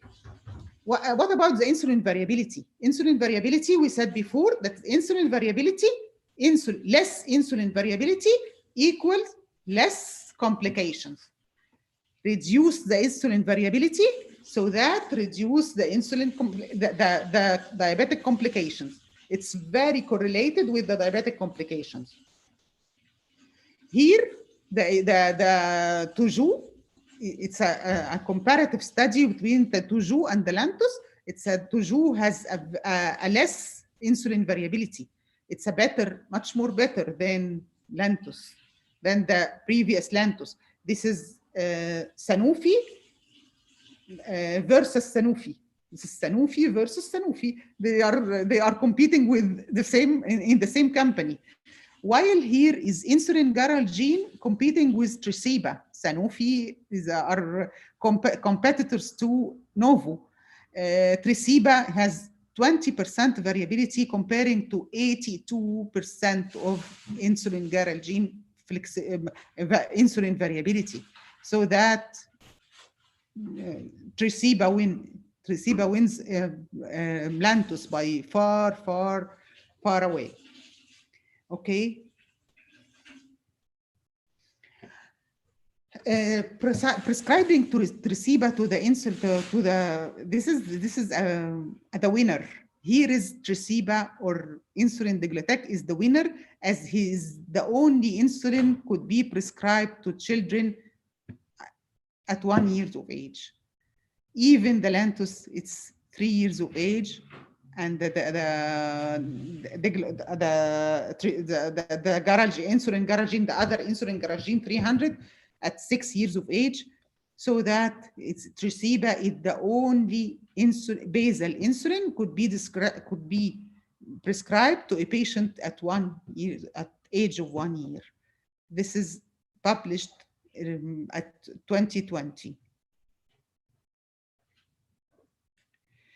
Back again to the same diagram about normal basal and bolus insulin secretion. We have to revise our normal physiology to resemble it, or to recreate this profile in our insulin, so that we have to talk about the bolus or the mean time insulin. This is the ultra short insulin. We have three commercial types: aspartate and lispro and glucilline. They are working 10 minutes after injection, so that they should be applied after before meal, just before meal, and then it ends up after three hours. It has an advantage or disadvantage with regular insulin, but regular insulin should be taken 30 minutes before meals. 30 minutes. Yeah, the one inject 30 and wait for 30 minutes and then eat. This is a time consuming in that horrible fasting world. Look for these children. I think you all have children. You know, when you know whether this child can eat his meal, all his meal, part of it. If he refuses, what to do? If we forced him to eat, he might vomit. We are all dealing with children and know that if this child has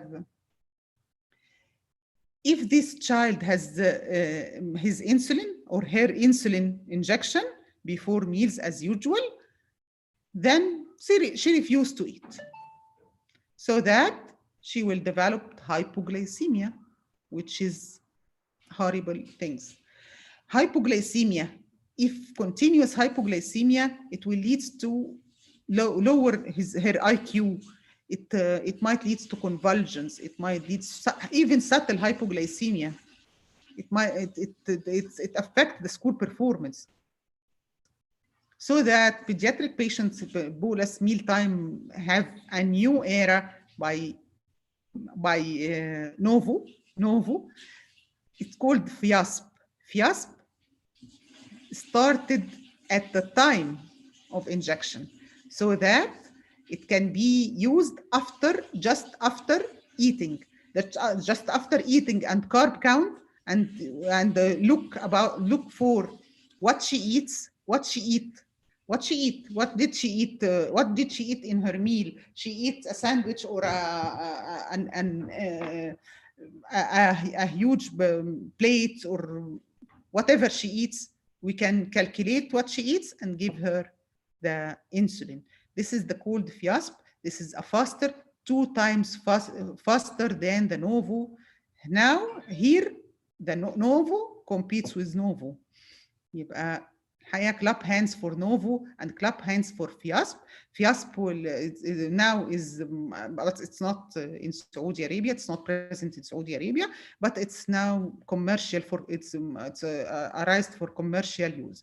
Clap hands for Novo. She's the winner, and now she's the superior, the most active company in diabetes.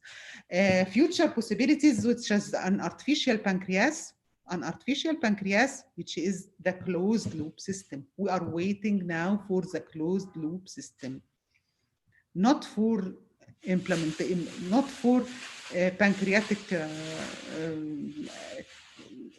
any other or stem cell therapy. You know, this is not an issue today. 2019 researchers started to implement the closed loop system. Inshallah, it will appear soon, sooner or later, it will be in the market. Our diabetic kids needs peace, love, and insulin. The day we stop dreaming, we are always dreaming. We are starting to dream by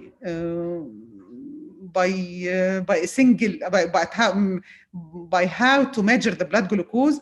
Now we have a continuous glucose monitoring. We are always dreaming. Thank you for Saudi German Hospital Pediatric. This is the only photo I have found. And thank you for my team in Egypt. Thank you. Thanks a lot, Dr. Abir, for your nice presentation. If someone wants to ask anything,